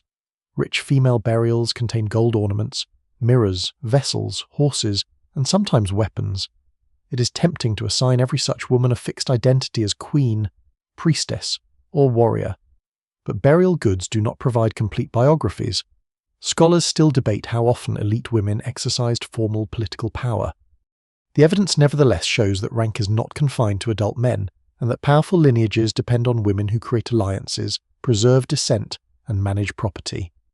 Below the aristocracy are households whose freedom may vary considerably. Some ordinary herders belong to respected clans and participate in political gatherings. Others owe animals, labour, or military service to dominant families. Farming communities in the forest steppe may retain their own leaders while paying tribute to mounted rulers.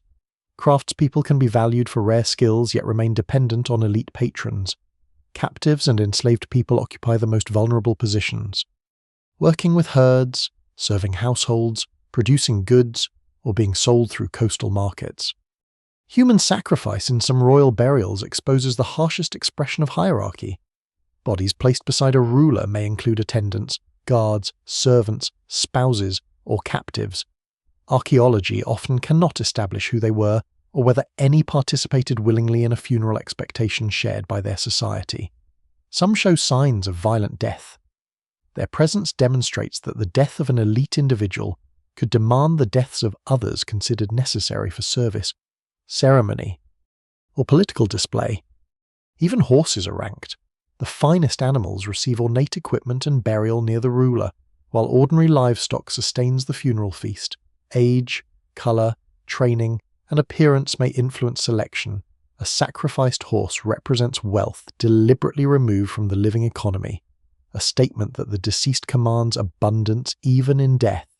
The greater the loss a community can absorb, the greater the prestige displayed. This system creates stability by clarifying obligation, but it also creates rivalry.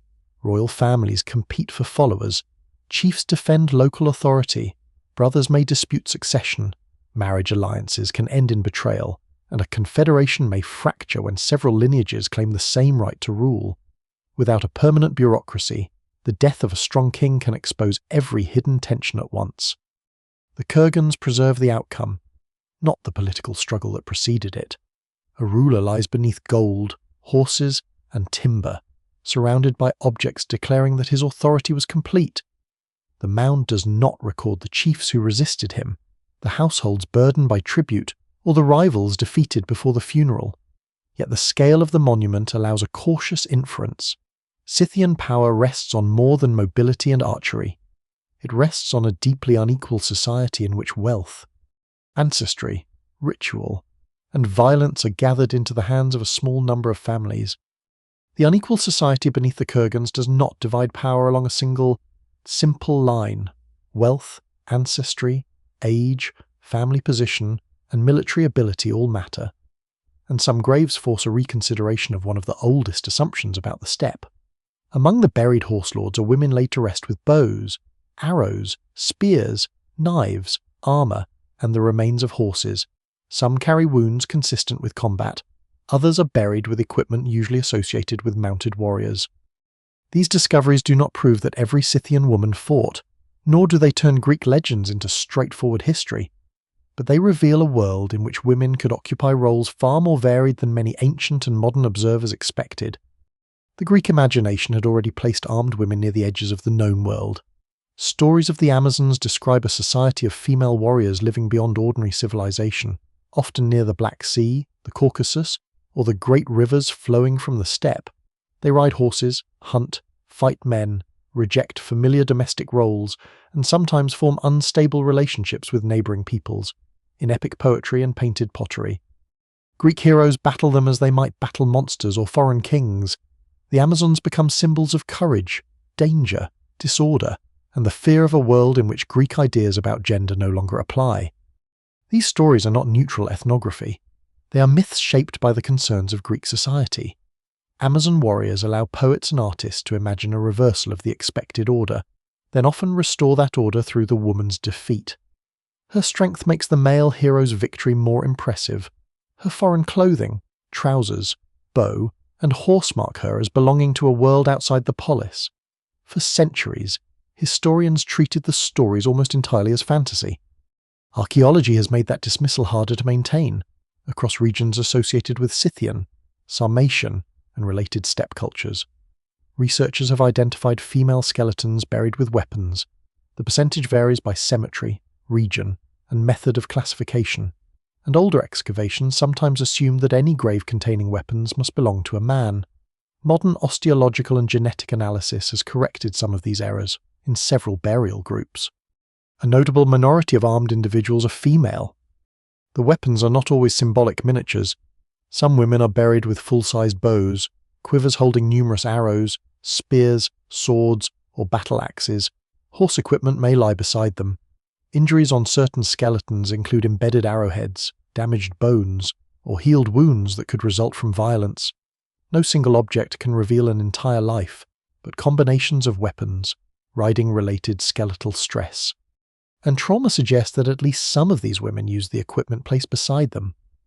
This evidence does not create a nation of Amazons living without men.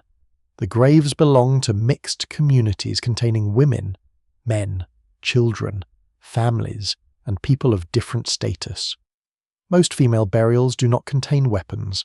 Just as not every male burial belongs to a warrior, the popular image of a separate female kingdom remains unsupported. What the evidence reveals is more interesting and more plausible. Certain women within steppe societies could hunt, defend herds, accompany migrations, participate in raids or fight during larger conflicts. The demands of mobile life help explain this flexibility. Camps are spread across wide territories, and adult men may be absent for weeks or months during raids, diplomatic journeys, or seasonal movements. Livestock must still be protected from predators, thieves, and rival groups. Riding and archery are useful daily skills, not activities limited to formal battlefields. A woman raised around horses may learn to manage a mount and use a bow for many of the same practical reasons as her brothers. The bow also reduces some of the physical differences that matter in close combat. Effective archery requires strength, but it rewards technique, balance, timing, and training. A mounted archer can strike from a distance rather than wrestling an armoured opponent on foot. Speed and coordination can matter more than body size. This does not remove the danger or physical demands of war, but it creates a military environment in which a trained woman can be deadly without matching the average upper body strength of a male infantryman. Age patterns add another layer. Some armed female burials belong to young adults, while others belong to mature women. This suggests that the role was not limited to a brief ceremonial stage of youth. A woman might carry weapons as part of lifelong status, household responsibility, or elite identity. In some cases, richly furnished graves indicate high rank. Weapons may therefore express both actual military experience and membership in a powerful warrior family. Yet caution is necessary. Burial goods can communicate ideals as well as everyday behaviour. A sword placed beside a woman may represent ancestral status, ritual authority, or the military reputation of her clan rather than proof that she personally used it. The same caution applies to male graves. Archaeologists do not assume that every man buried with a weapon died as a professional warrior. The evidence remains incomplete, and each burial must be interpreted through age, injuries, skeletal stress, grave arrangement, and regional custom. The confusion is increased by the tendency to label almost every armed steppe woman an Amazon. The word is memorable, but it can flatten centuries of cultural difference into one Greek myth. A woman buried near the Don in one century may belong to a different community from another buried in the Altai or Kazakhstan generations later. Their languages, political loyalties, and social roles may not have been identical. The Amazon label tells us as much about Greek storytelling and modern fascination as it does about the women themselves. Still, the connection between myth and observation cannot be dismissed entirely. Greek merchants, colonists, soldiers, and diplomats living along the Black Sea encountered steppe communities directly. They saw women wearing trousers, riding horses, and participating in a social world unlike that of most Greek cities. They may have heard stories about female fighters or met women who carried weapons. These real encounters could have reinforced much older mythical traditions, giving the Amazons a recognizable geography and material appearance. Greek art reflects this process. Amazons are often shown in clothing associated with northern horse people's patterned trousers, sleeved tunics, soft caps, boots, bows, and axes. The details are stylized, but they are not entirely invented. Artists combine mythic enemies with visual knowledge of Scythians and other peoples known through trade and war. The result is a cultural mirror in which real steppe women, foreign warriors, and ancient legends blend together. The Scythian world may also have allowed elite women to exercise authority beyond combat.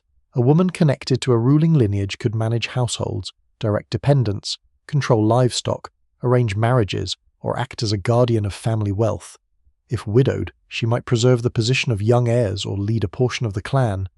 Written evidence is too sparse to reconstruct these arrangements in detail. But rich female graves show that political importance was not confined to kings and male chiefs. Some women may have held religious roles, mirrors, ritual vessels, pigments, unusual headdresses, or distinctive ornaments appear in certain burials, although these objects do not automatically identify a priestess. Modern accounts often assign spiritual titles too confidently, because the alternative is admitting uncertainty. A woman could be simultaneously a mother, aristocrat, healer, ritual specialist, property holder, and rider. Ancient lives do not always fit the narrow categories imposed upon them. The existence of armed women also changes how conflict itself is imagined. Steppe warfare is not always a campaign conducted by a separate professional army. Raids may strike camps directly. Herd theft, family capture, and sudden attacks make the boundary between civilian and warrior unstable. During a crisis, anyone capable of riding and shooting may become part of the defense.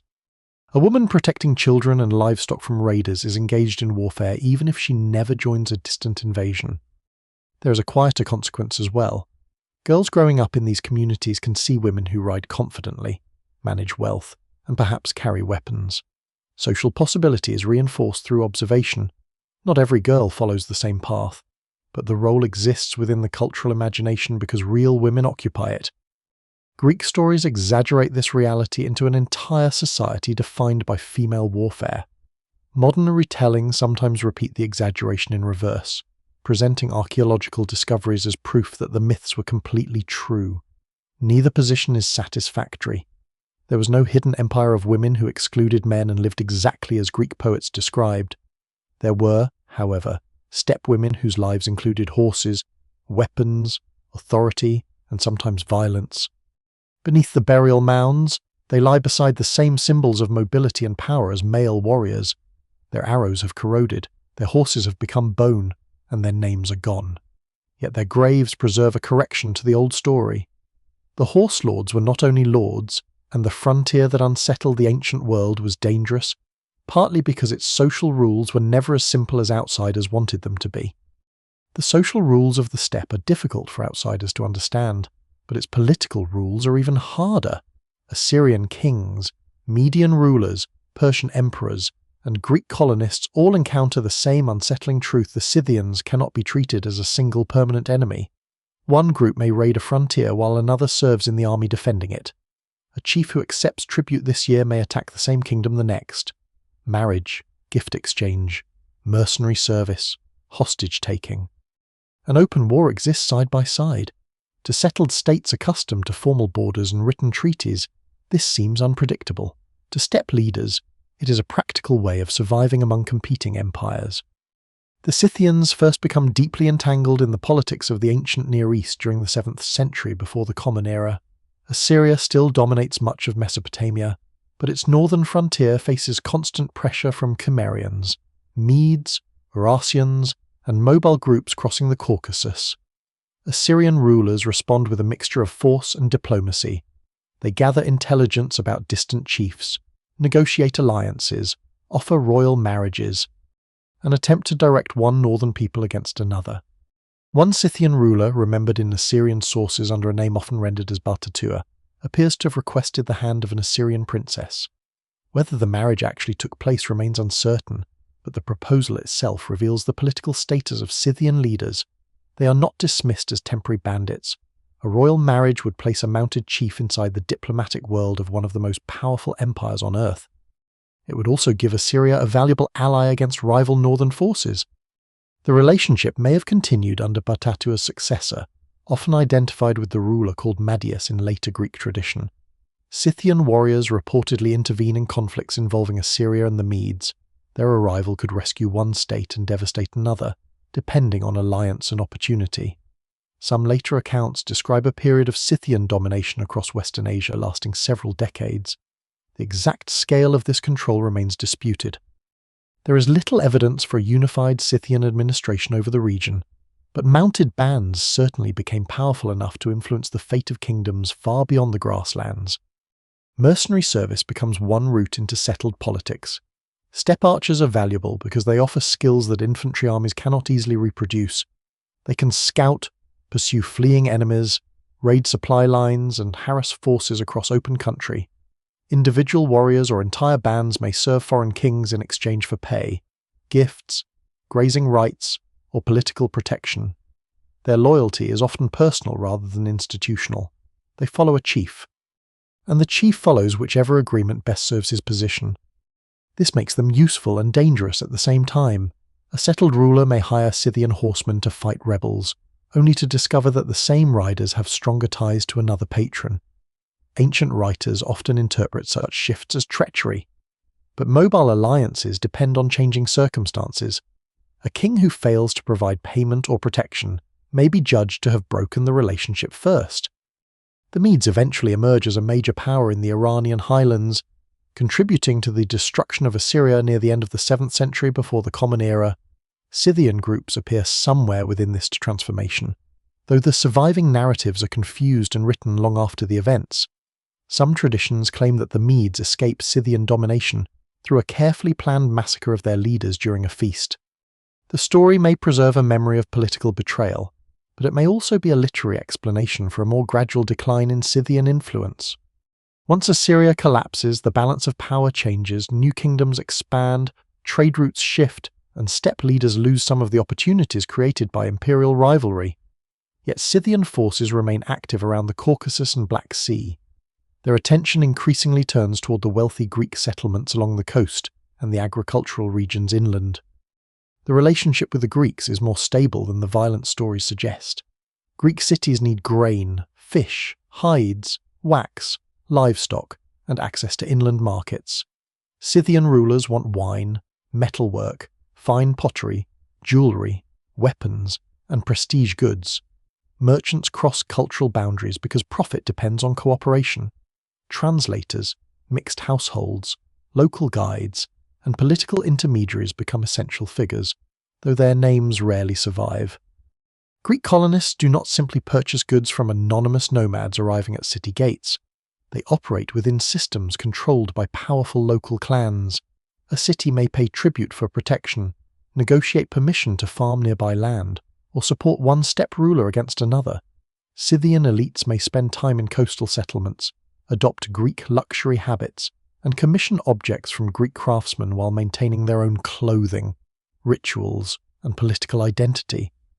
The exchange produces tension as well as wealth.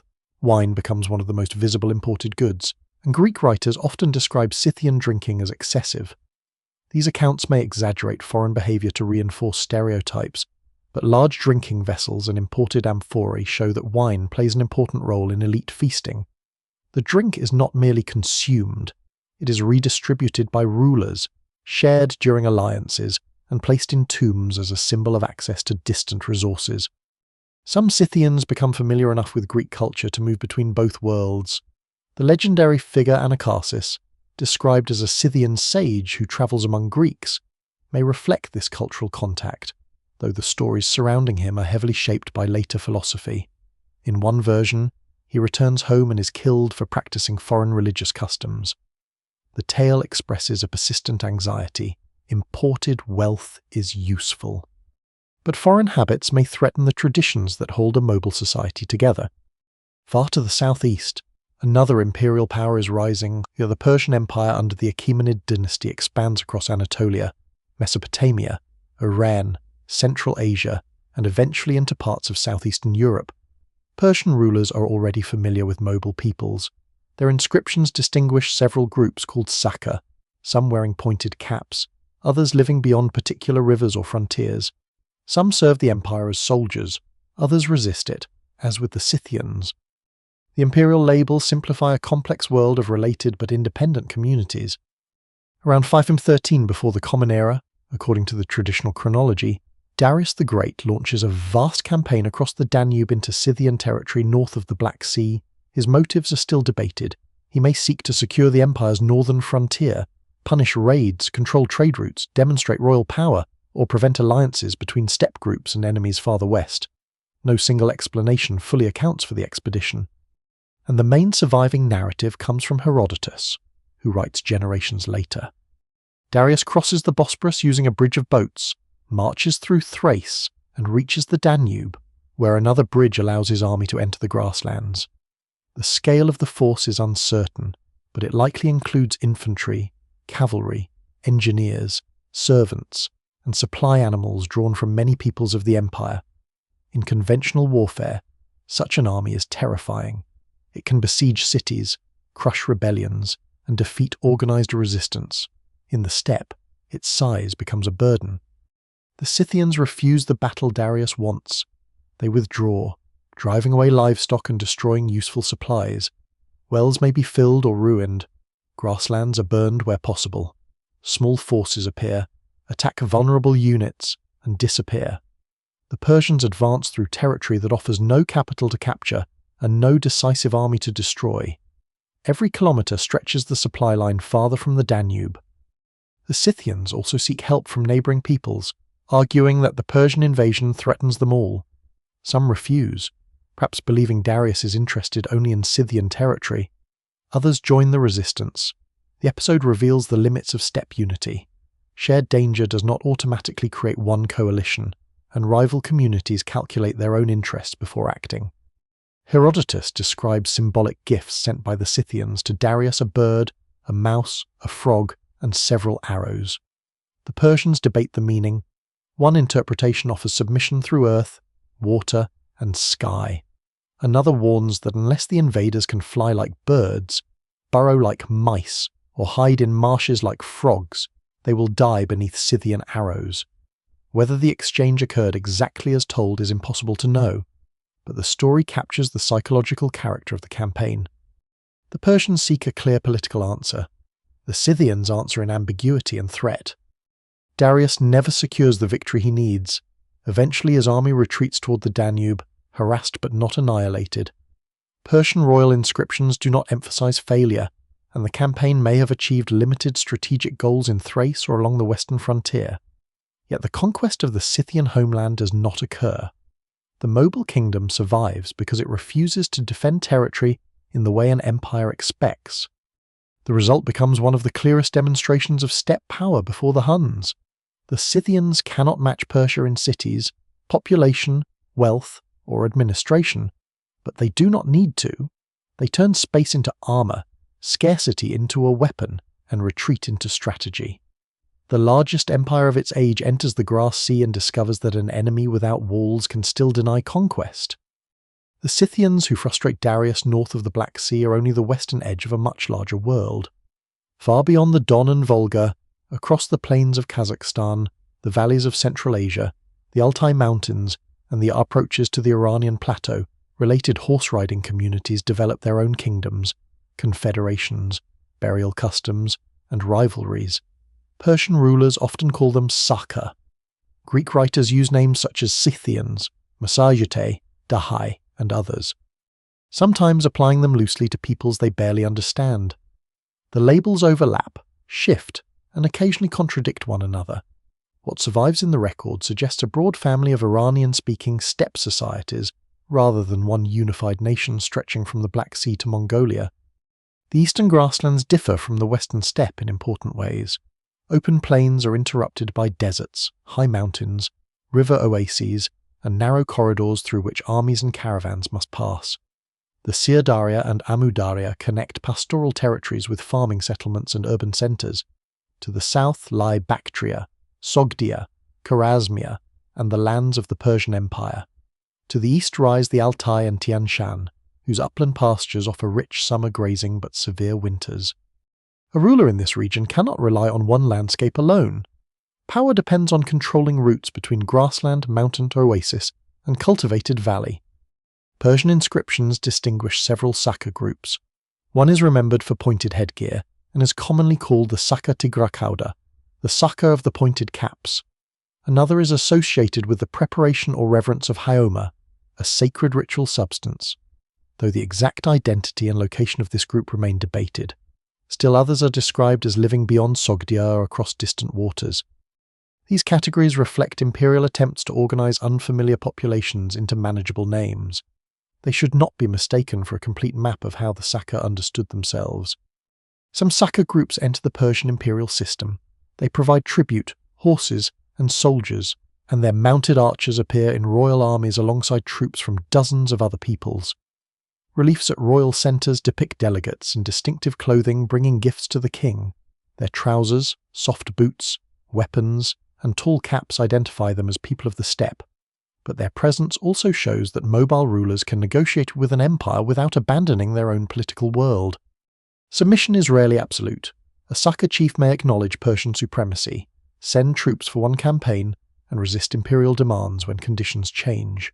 The empire's authority weakens with distance from roads, garrisons, and agricultural centres. Persian kings can conquer an oasis or occupy a river crossing, but controlling mobile groups beyond those points is far more difficult. The relationship depends on hostages, gifts, marriage alliances, punitive expeditions, and the willingness of local chiefs to cooperate. Darius claims victory over a pointed-cap Saka ruler named Skunka, whose image appears as a captive in Persian royal art. The inscription presents the campaign as a clear triumph of order over rebellion, yet imperial monuments compress complicated struggles into a single scene of obedience. Skunka's defeat may have brought one confederation temporarily under Persian authority without securing the entire eastern steppe. No single victory can end resistance across territories where defeated groups can withdraw into deserts, mountains, and open grasslands. Earlier Persian tradition connects another steppe people, the Masaj-tung, with the death of Cyrus the Great. According to the famous Greek account, Cyrus crosses into their territory and confronts a ruler named Tomyris. After deception, capture, and the death of her son, Tomyris defeats the Persian army and kills Cyrus. The most dramatic details were written generations later and may contain legend, moral storytelling, or confusion between different campaigns. Scholars still debate where Cyrus died and who defeated him. Even so, the tradition preserves an important truth: the eastern frontier was dangerous enough to destroy emperors. Tomyris becomes one of antiquity's most memorable female rulers, though little reliable information survives about her life. Her story resembles the wider pattern already visible in armed female burials outsiders encounter steppe societies in which women can hold authority. Then transform those observations into exceptional tales. Whether Tomyris ruled exactly as the Greek narrative claims cannot be proven.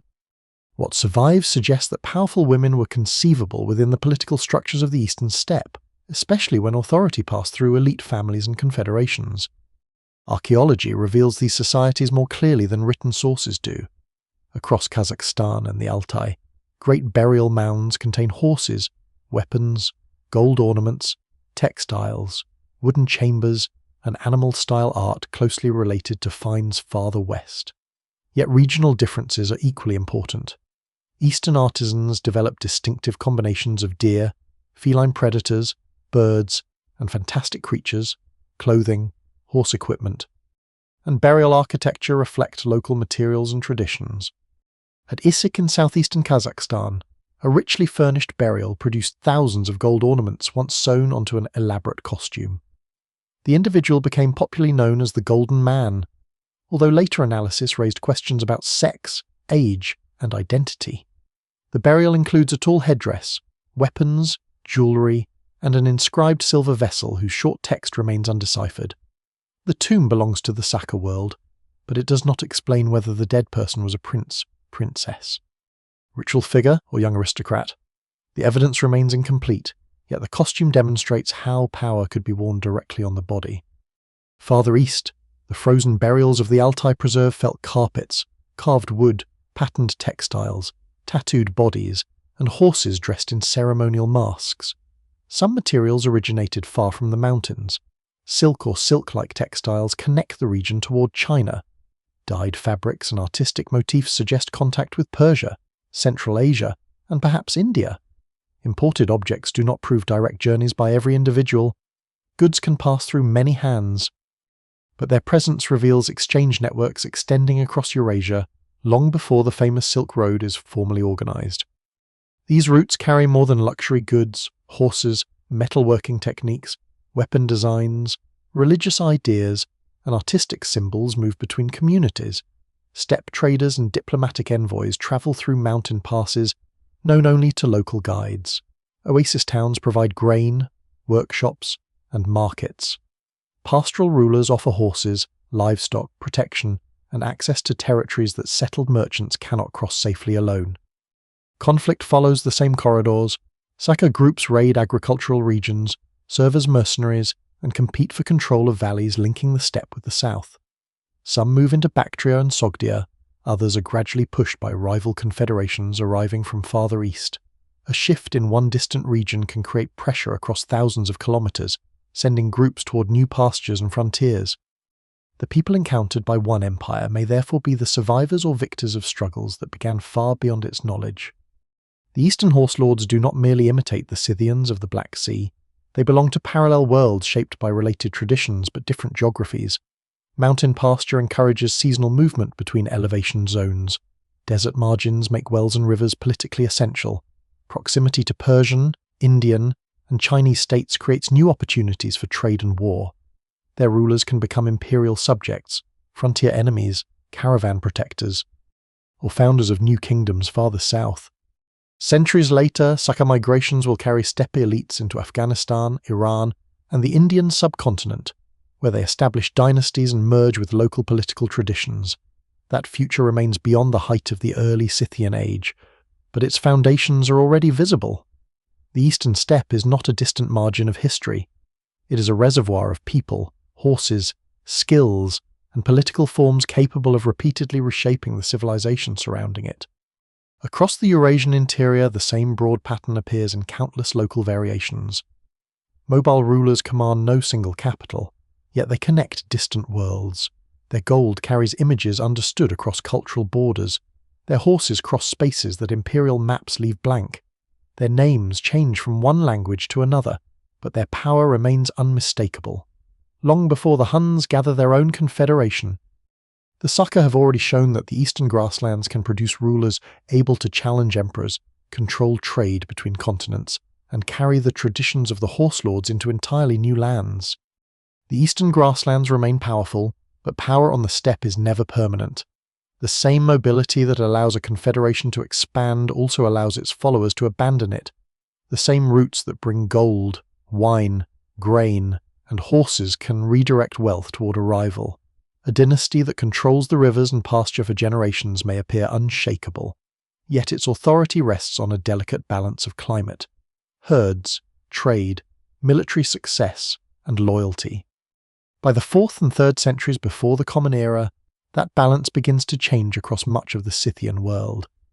There is no single year in which Scythian power collapses, no capital falls, because there is no permanent capital whose destruction can mark the end. No final king signs a surrender. Instead, dominance weakens unevenly from region to region. Some communities disappear from the archaeological record. Others move, merge with newcomers, adopt new customs, or continue under different political names. The old order fractures rather than vanishes. Environmental pressure may have contributed, though the evidence remains incomplete. The steppe is highly sensitive to changes in rainfall, temperature, and the severity of winter. A sequence of dry seasons can reduce pasture and force herds toward rivers or more dependable grazing. Harsh winters can kill animals on a massive scale. Even small changes become dangerous when many communities depend on the same seasonal routes. Competition increases, alliances strain. And weaker groups may be pushed from territories their ancestors used for generations. Climate alone cannot explain the transformation. Steppe societies have survived drought and severe winters before. Political weakness determines whether environmental stress becomes temporary hardship or lasting decline. A strong ruler can redistribute livestock, open allied pastures, and organize movement into safer regions. A fractured confederation cannot. When rival chiefs refuse cooperation, the loss of animals becomes the loss of warriors, tribute, and political authority. Trade is changing as well. Greek cities around the Black Sea remain important, but their fortunes rise and fall with conflicts in the Mediterranean and the expansion of new kingdoms. Demand for grain and enslaved people continues. Yet routes shift, ports compete, and coastal states become more capable of defending their own interests. Scythian rulers who once controlled the movement of goods between inland communities and Greek markets face new rivals. Wealth that supported royal feasts and rewarded loyal chiefs becomes less predictable. The growth of the Macedonian kingdom adds pressure from the southwest. Philip II and Alexander the Great create a military power far more aggressive than the divided Greek cities of earlier centuries.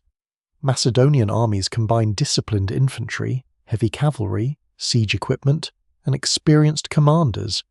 Steppe tactics remain dangerous, but the political frontier is no longer occupied only by merchants and vulnerable colonies. It is increasingly shaped by kingdoms capable of launching their own campaigns northward. Philip II reportedly defeats a Scythian king named Attila in the late 4th century before the Common Era. Attila is described as an elderly but formidable ruler, whose influence reaches toward the lower Danube. The surviving accounts are written from the perspective of his enemies, and may exaggerate both his authority and his defeat. Even so, his death in battle against Macedonia reveals a shift. Scythian rulers are no longer always choosing the terrain and timing of conflict. They are being drawn into wars against increasingly organized states along their borders. Alexander later campaigns near the Jaxart, the modern Sirdaria, where he confronts mounted peoples on the edge of Central Asia. His forces demonstrate that steppe archers can be defeated when trapped against a river, surprised by coordinated attacks, or denied room to retreat. These victories do not conquer the entire grassland, but they challenge the assumption that mobility guarantees safety. Settled armies are learning from earlier failures. A more serious transformation comes from within the steppe itself. New confederations rise east of the Don and Volga, often identified as Sarmatians and later Sarmatians. Their relationship to the Scythians is complex. They are not entirely foreign invaders arriving from an unrelated world. They share many features of steppe life, including Iranian languages, mounted warfare, Kurgan burial, animal-style art, and pastoral economies. Some traditions may develop from populations long connected to the wider Scythian horizon. Yet their movement westward changes the political balance. Sarmatian groups gradually occupy territories once dominated by Scythian elites. Their warriors increasingly favour long spears and heavier forms of cavalry alongside mounted archery. Elite riders may carry longer swords and more substantial armour. The difference should not be exaggerated into a sudden military revolution. But the growing emphasis on close cavalry combat adds another threat to older Scythian formations. The advance is not one vast invasion. It unfolds over generations. One Sarmatian group enters a river valley. Another forms an alliance with local communities. Scythian chiefs may recruit eastern warriors, marry into their families, or fight beside them against a common enemy. In time, the newcomers become strong enough to demand pasture, tribute, and control of routes. The frontier shifts westward, often without leaving a clear record of the individual conflicts involved. Archaeology reveals the transition through changing burial customs, weapon types, ceramics, and the distribution of elite objects. These changes do not always mean that one population has completely replaced another. Local people can adopt the equipment and funeral traditions of successful rulers. A defeated Scythian family may enter a Sarmatian confederation and become Sarmatian in the language of later observers. Identity on the steppe is political as well as ancestral. Internal rivalry accelerates the decline. Royal authority depends on distributing wealth and proving military success. When a king loses territory or trade income, chiefs reconsider their loyalty. Some defect to stronger leaders, others establish independent domains. Confederations shrink into regional kingdoms that retain Scythian culture, but no longer command the vast spaces of earlier centuries. In the northern Black Sea region, Scythian power retreats toward more defensible areas, particularly Crimea and the lower Dnieper. Here, communities become increasingly settled. They build fortified centres, cultivate land, and maintain closer relationships with Greek cities. This later Scythian kingdom is not simply the old nomadic empire compressed into a smaller territory. It is a different political adaptation, combining pastoral traditions with agriculture, taxation, fortified settlements, and control of local commerce. One of its main centres develops at Neapolis in Crimea, often called Scythian Neapolis. Stone walls, buildings, storage areas, and royal burials reveal a society far more urbanized than the classic image of mounted nomads. Greek artistic influence is strong, yet local traditions remain visible. The horse lords have not abandoned their identity, but they now defend a fixed centre in the manner of the states their ancestors once frustrated. This adaptation preserves Scythian power for centuries, though on a reduced scale. Crimean rulers compete with Greek cities, Sarmatian groups, and later kingdoms around the Black Sea. They issue demands, collect tribute, and participate in regional diplomacy. Their armies still include mounted warriors, but their survival increasingly depends on walls, fields, and permanent strongholds. The change contains an irony. Earlier Scythians defeated great invasions by refusing to defend cities or fix territory. Their descendants now possess both. Settlement provides grain, storage, workshops, and concentrated political authority, but it also creates targets that enemies can besiege. The strategy that once made the steppe empire almost impossible to conquer is no longer fully available. Farther east, related Saka communities face their own chain of displacement. New powers emerge across Central Asia and beyond, pushing populations south and west.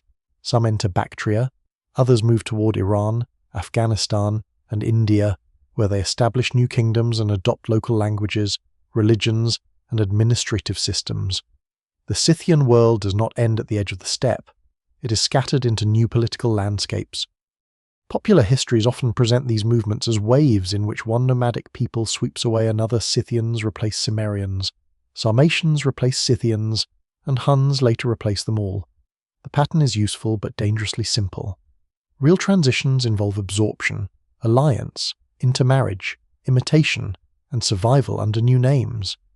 The conquerors inherit the horses, roots, craftspeople, and political experience of those they defeat. By the final centuries before the Common Era, the great Scythian horizon has lost much of its former unity. Its animal art continues, its burial mounds remain sacred, its weapons and riding traditions pass into successor societies. Greek and Roman writers still use the word Scythian loosely for northern peoples, long after the original political world has changed beyond recognition. The old horse lords have not been erased. They have been divided, settled, absorbed, and carried outward. Their decline leaves no clean ending because the steppe does not preserve endings cleanly. It preserves layers. Beneath Sarmatian graves lie older Scythian burials. Beneath Scythian mounds lie memories of peoples whose names are already lost. Across those same grasslands, new confederations are forming from the fragments. Inheriting a system of mobile power refined over centuries and preparing the world for horse lords whose arrival will be remembered under an even more feared name. The feared name still lies centuries in the future, but the world that will receive the Huns has already been shaped by generations of horse lords. Across the Eurasian steppe, the Cimmerians, Scythians, Saka, Sarmatians, and Sarmatians have demonstrated how mobile societies can gather scattered clans into confederations, challenge settled empires, control trade routes, and disappear before a slower enemy can force a decisive battle. The Huns will not invent this system. They will enter a landscape where its methods have been tested, refined, and remembered for nearly 1,000 years. That inheritance does not mean the Huns are simply Scythians under another name. Ancient writers often use familiar labels for unfamiliar peoples, especially when describing mobile groups from the north and east. Greek and Roman authors sometimes call later nomads Scythians, because the word has become a general term for horse-riding inhabitants of the steppe. This literary habit creates the illusion of an unbroken people stretching across centuries. Archaeology reveals continuity in some customs, but also major changes in population, language, material culture, and political organization. The origins of the Huns remain disputed. Scholars have long explored possible connections with the Xiongnu confederations that once dominated parts of Mongolia and northern China, but the evidence is incomplete and does not support a simple migration of one unchanged people from East Asia to Europe. Centuries separate the height of Xiongnu power from the appearance of the Huns near the Black Sea. During that time, groups divide, merge, change names, adopt new languages, and absorb local populations. Some Eastern traditions may have contributed to the later Hunnic world, yet no single line of descent fully accounts for it. The steppe does not preserve nations as sealed containers, it produces confederations. A successful leader gathers followers from different clans and peoples, promising pasture, protection, tribute, and victory. Defeated groups may join rather than disappear. Captives become members of new households. Warriors change allegiance. Local chiefs retain influence beneath a more powerful ruler. The political name that outsiders record may belong to the dominant elite, while concealing the diversity beneath it. This has already happened repeatedly before the Huns. The Cimmerians fade from the written record, but their people do not evaporate. Some are likely absorbed by Scythian or Anatolian communities. Scythian groups later enter Sarmatian confederations or settle among Greeks and agricultural populations. Saka elites establish kingdoms far south of the grasslands and gradually adopt the languages and customs of the regions they rule. Each transformation carries fragments of earlier societies into new forms. What survives most clearly is not bloodline but method. The horse lords establish a political vocabulary understood across the steppe. Authority belongs to leaders who can distribute captured wealth, maintain alliances, protect seasonal movement, and punish disobedience. Kinship matters, but so does success. A ruler who repeatedly loses battles or fails to provide pasture may be abandoned, regardless of ancestry. A stranger who proves generous and victorious may attract warriors from several peoples. Mounted warfare remains central to this system. The composite bow continues to evolve. Saddles provide greater stability. Armor becomes more sophisticated, and some cavalry develops into heavily protected lancers capable of delivering powerful charges. The Sarmatians and related groups expand the use of long spears and armored riders, while retaining the mobility and archery inherited from earlier traditions. Later steppe armies combine these elements in different proportions according to terrain, resources, and available warriors. The Huns will inherit this mixed military world. Their forces will include mounted archers, but they will not consist of one uniform type of warrior. Subject peoples and allies contribute infantry, cavalry, local knowledge, and specialized weapons. Their famous mobility depends on large numbers of horses and the ability to change mounts, practices already familiar to Scythian and Saka riders, their strategic retreats, rapid concentration of forces, and attacks on supply lines belong to a much older steppe tradition. Even the terror associated with their arrival has precedence. The Cimmerians once seemed to appear suddenly beyond the Caucasus and brought destruction into Anatolia. Scythian bands entered the struggles of Assyria and Media, becoming allies one year and enemies the next. Sarmatian groups gradually moved westward, displacing or absorbing earlier populations. To settled observers, each movement looked like an invasion from an unknown world, from within the steppe. It was part of a continuous process of political pressure, environmental adaptation, and competition for resources. The Huns benefit from the memory of these earlier encounters. Roman commanders know that mounted enemies can refuse battle and stretch an army's supplies. Frontier communities understand how quickly riders can cross apparently empty country. The name Scythian still carries old associations of speed, savagery, and distance. When reports of new horsemen arrive from beyond the Don, in the late 4th century of the Common Era, fear is intensified by centuries of inherited expectation. Yet the political conditions are different. The Roman world facing the Huns is larger and more urbanized than the kingdoms that confronted the earlier Scythians, but it is also divided by civil wars, contested successions, economic pressure, and vulnerable frontier alliances. Germanic, Iranian, and other peoples occupy the regions between the steppe and the imperial borders. When Hunnic groups advance westward, they do not move through empty land. They disrupt existing confederations, defeat some rulers, recruit others, and set entire populations in motion. This chain reaction resembles earlier steppe transformations on a greater scale. A powerful new confederation pressures its neighbours. Some flee, some resist, and some join. Refugees seek entry into imperial territory. Frontier authorities respond badly. Conflict spreads beyond the original movement until settled states face migrations and invasions, involving peoples who may never have been directly conquered by the first horse lords responsible. The Sarmatian and Alan worlds become particularly important in this transition. The Alans, an Iranian-speaking people related to the broader Sarmatian horizon, occupy parts of the steppe north of the Caucasus and Black Sea. Hunnic expansion defeats or absorbs many of them.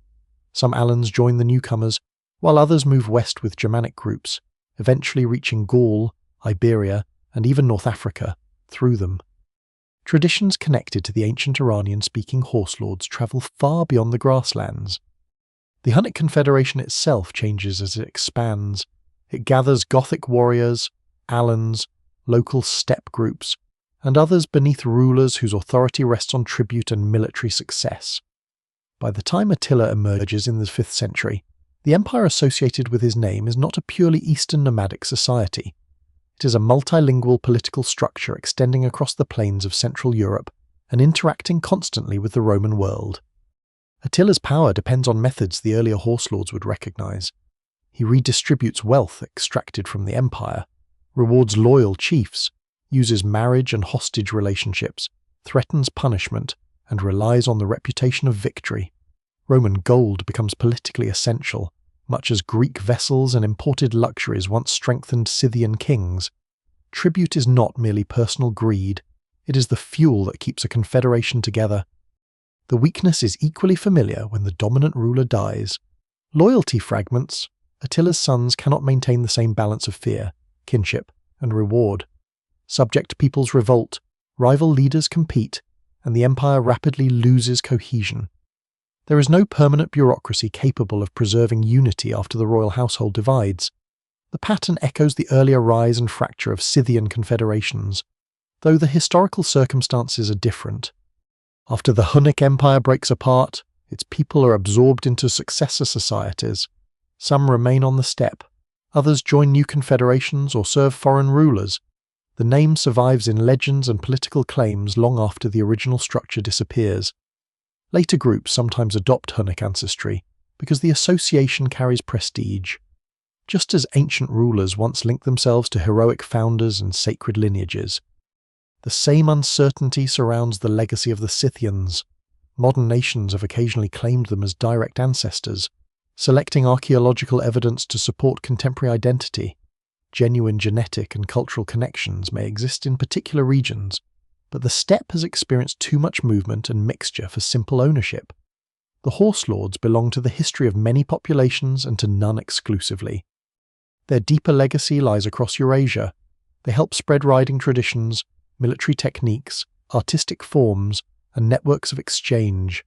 They connect Greek ports with inland forests, Persian courts with Central Asian pastures, and mountain valleys with distant markets. They prove that political complexity does not require cities, and that mobile societies can influence the fate of empires without leaving libraries of their own. Before the Huns, the grasslands are already filled with memory. Kurgans mark the roots of vanished clans. Gold animals sleep beneath the soil. Broken arrowheads remain where armies once tested one another. Rivers continue to guide herds through the same valleys used generations earlier.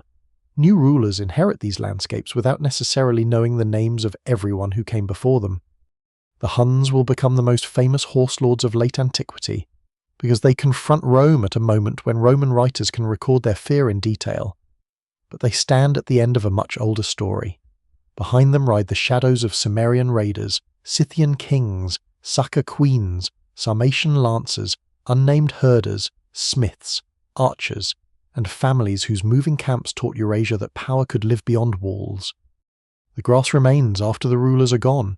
Seasons pass over the burial mounds, smoothing their edges and covering the paths once worn by wagons and horses. The great confederations dissolve, their royal names reduced to fragments in foreign chronicles. Gold survives longer than memory, But even gold is buried, stolen, melted, or displayed beneath museum glass far from the wind that once moved above it. For the people who lived here, history did not feel like a sequence of named invasions. It was the search for water in a dry summer, the fear of ice sealing the winter grass, the birth of a foal before dawn, and the distant sight of riders whose intentions were still unknown. Empires rose beyond the mountains, merchants arrived carrying unfamiliar objects, and messengers brought news that another chief had gathered an army. Life continued through movement. The steppe appears empty because its monuments are scattered and its cities were often temporary. Yet emptiness is the wrong word. The land is layered with roots, graves, remembered boundaries, and encounters that reshaped continents. Every open horizon once carried information. Every river crossing could become a market, a battlefield, or a meeting place between worlds. The horse lords before the Huns did not vanish completely. They survived in methods, images, animals, and political habits passed from one confederation to another. Their descendants cannot always be identified, because descent on the steppe follows countless branching paths.